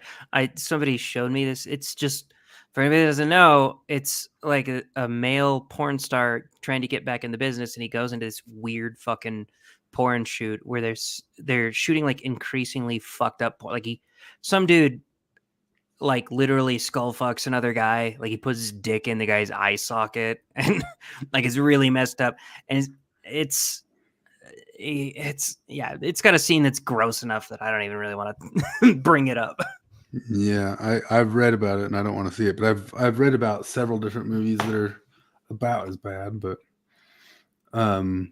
Eli Roth tried to remake a famous one called like Green Inferno, which was based off of supposedly like an old famous snuff film that wasn't real, but he kind of made a remake of it, and it's tries to be as nasty. He's the same guy who did Hostel and all that stuff, but he also did Thanksgiving just recently. If there's like a horror Thanksgiving film, if you saw that last year, but it's basically just it's just like a reboot of what's the slasher films with the guys with the masks, the Talking about Friday the 13th. Scream. It's just a remake of Scream. So that was kind of the reason I liked Cabin in the Woods so much, was because before that, all I'd ever seen of slasher films was when I worked in a movie theater from like 2008 to 2010. And I saw like several Friday the 13th and Halloween remakes, and they were all so goddamn formulaic. And that is Cabin in the Woods is just a play on that entire formula. Like this is why we have. You're starting with the postmodern take on stuff before. Yeah, no, it was dog shit. I was like, why would anybody care about horror films at all? These are What terrible. about just like the Hannibal Lecter stuff? Like, have you seen Silence of the Lamb and Red Dragon? No, I've watched. Oh, I watched the first season of the Hannibal series with No. Mads Mikkelsen. I actually liked that all right. You know, I hate never got those. any further than the first season, so I guess I didn't like it that much. I like but- Mads Mikkelsen. I like him in almost everything he's in, but I just Except- didn't like the dream sequence, the relying on dream sequence stuff of that. I hate Oh, dream that sequence shit's stuff. Okay, here's something. Like I'll pay $20 extra for any video game where they get rid of the fucking dream sequences where you just have to walk really goddamn slowly. Good job, Troy, on Hogwarts Legacy for not having one of those dog shit. Like I no, it's like so much. Because the only exception, because Silent Hill 2 has like a thing where like you're literally just walking along the long hall and just But walking. as it scared the shit out of you, But like because Silent Hill 2, like you. well, it's done so much to build everything up, and like it's like and that's things like you are enthralled by walking down the hall because that game has done so much to build the world inside your head. But like, no, and like, that's things I just saw. They released the Silent Hill 2 remake. They want like $70 for it. And I'm like, oh fuck.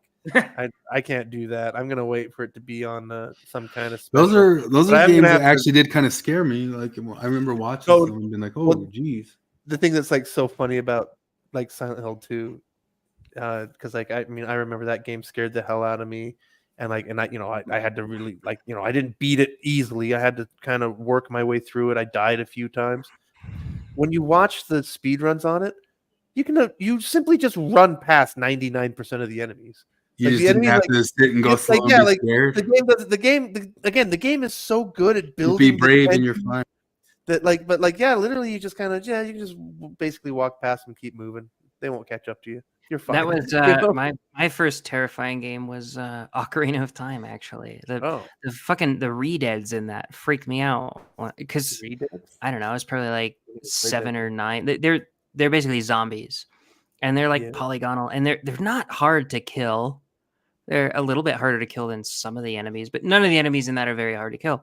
And my brother would leave the room anytime we came across Redeads. If you want something that's actual, like straight, completely inspired by Lovecraftian stuff, it's Bloodborne, the video game. That's entirely Lovecraftian. If you want to get like the general concept of something maybe scary, like the Cthulhu concept is so big you can't see it, they put that in that game totally too. There's stuff that's so big until you go insane enough you can't see it. Have you got any more final prizes? Final prizes? Just any like thing to wrap up? No, we're just wrapping up, finishing the end, making sure sounding tough with like scary movies again because we were just talking about hot guys on our non-male ex-Mormon podcast. We got to talk about something manly. Arachnophobia is another John Goodman one. John Goodman surprisingly in a bunch of different movies, isn't he? He had a whole dang movie. That guy worked. He's a good actor. Worked. Yeah, one of the best of his generation for sure. He's one of the Coens' favorites for sure. The other thing with Goodman that I remember was strange because I seem to remember, like, for me it was weird that like I knew him from movies and then he was on Roseanne. You knew him from movies before Roseanne? Yeah, I seem to recall. I remember. I only probably could have seen Raising Arizona, which is the Killer Coen brother movie. My first John Goodman movie was The Flintstones, and I loved that movie. Oh, I guess it started in '88, but yeah, like I don't even know from where. Flintstones was definitely after Roseanne. But like there was a time, but like I never watched it. Like you remember, there was a time where it's like movie actors never crossed into TV and vice versa. Yeah. But now it's like, now they all just do advertisements. Anyway, all right. Yeah, I was gonna say that John Goodman stuff. Just John Goodman stuff with the Coen brothers alone is enough to make me a happy camper for forever. Watch Barton Fink. Barton Fink is surprisingly underrated. I need to watch so many things. Yeah. We'll never catch up. All righty. We've been feminized. We'll all be gay by next week. Yeah. Well, yeah. I wonder what's the next thing that we talk about that Carden and Jacob will pick up on, as though they've known all along. I don't know. We didn't even talk about Kamala cringe. Oh no, we did a little bit with the. Well, which part? You mean the bear? We watched the ad, but her interview with Fox. What other cringe stuff you're talking about? The ad, the interview that she's in. But that's like you say, like Jim Bennett, like we talked about that, where Jim Bennett's like, oh, what an amazing interview, how strong, how powerful, and like all the people like, man, wouldn't it be great if anybody asked Trump a question? It's like this thing's how we know we're living in the 1984 world, because like no, Kamala Harris looked like a complete dope in that interview. She refused to answer direct questions. Like I love the whole thing where like, you and I both know what's going on. He's like, no, I don't know. Explain it. It's like. You were fucking lying. She was absolutely lying. But Jim Bennett goes, wow, amazing, so brave, so strong. Better, like, does Jim Bennett really think that Trump tried to have Mike Pence hanged? Yeah. Like, he believes this. He really thinks that the Tara Reid story was Russian implant information. The person accused Joe Biden of finger blasting her. Like, I'm fine just like anything. If they want to say like I don't believe her story, which you're not allowed to say that unless it's against your politics, right? But you're not allowed to say, you're supposed to believe all women. But Tara Reid said that Joe Biden finger blasted her somewhere around the Anita Hill trial, where he was putting some other guy on trial for having supposedly putting a pubic hair on someone's coke. Jesus Christ.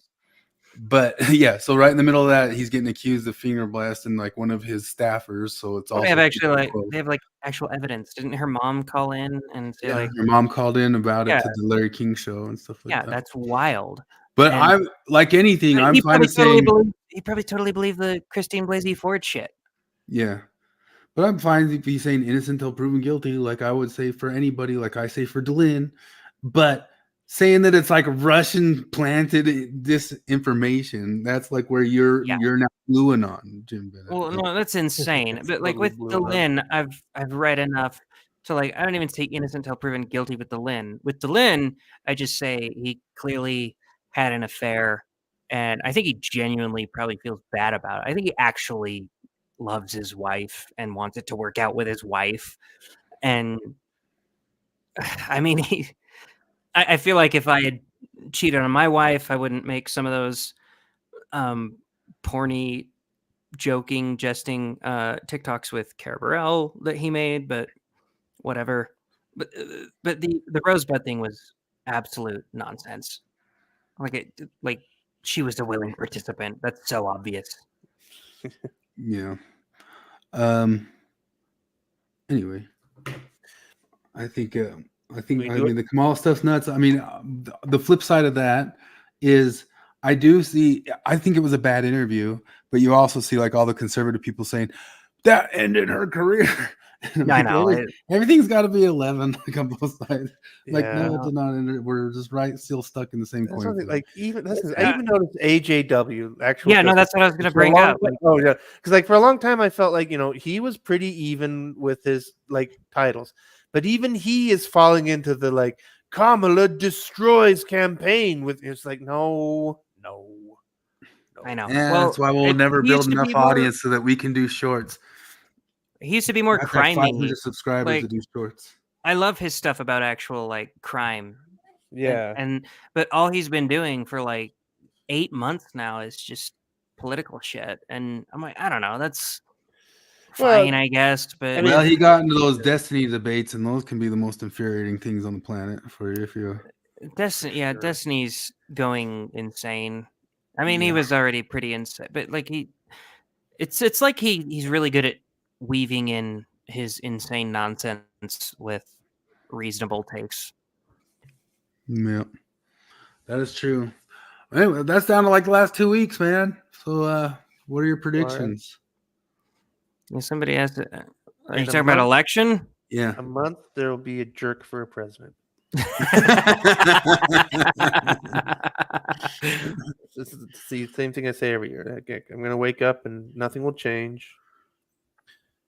I feel like I'm coming up with one of my friends was asking me today. There's one of the propositions on the Idaho ballot this year is Proposition 1. And one of the things on Proposition 1 is ranked choice voting. And I was like, I guess I got to look up this. I got to know if I like ranked choice voting or not. I haven't heard any of the arguments against it. On its face, it sounds pretty good. And then I go and I look at Prop 1 and it's talking about ranked choice voting with closed primaries. And I'm like, oh, you guys are smuggling shit in. Like that's just my principle where I draw a line. I'm going to vote against any proposition that smuggles extra bullshit into it. Pork belly. You're against pork belly stuff. Is that what it's called? I don't know. Yeah, that's the term. Is like tacking in Pork other barrel? stuff to make it. Pork barrel. Sometimes it's like putting a poison pill in there. Is what they'll call it. Is like if they're putting something in there that they'll for sure know it'll get voted down. But yeah, pork, well, that was pork that belly was is the when whole- you're slipping stuff in that's going to get voted up. So like this is going to get voted in, but I slipped in my. Well, basically every bill we've passed in the past couple of years has somewhere in it tacked in added money to Ukraine or Israel. I know. That is in every well, that's- single bill somewhere. The immigration bill even had that shit, didn't it? Mm-hmm. Yeah, like no, they that's love one of the touting things they that did. as a Republicans voted against this immigration bill, which would have fixed everything. And we're like, well, didn't it also like It was like a bill that did throw a bunch nothing of and extra then- money yeah. toward Ukraine and like it capped our illegal border crossings at 5,000 a day. Yeah. Oh, So it just like it just makes everything that was already happening legal. I know. that was They're the just bill, like, yeah. Which has been the we trick to won't- everything. Which did you see today that the all the violent crime statistics from 2022 suddenly shot way up? The FBI. Now that all the debates are over and all that stuff, yeah, the FBI revised it. Like, oops, we missed. I think it's something like 17,000 murders and 5,000 rapes, and oh, you forgot those. Well, Like, there's actual numbers for that stuff. Mail-in rapes. Like we got those last minute, and it poof. It's so Turns out corny. crime is still happening. All righty. Well, I got to bail. All right. right. I will see y'all on See you Thursday. guys. Have a good one. Thanks for chilling, everybody. Mhm.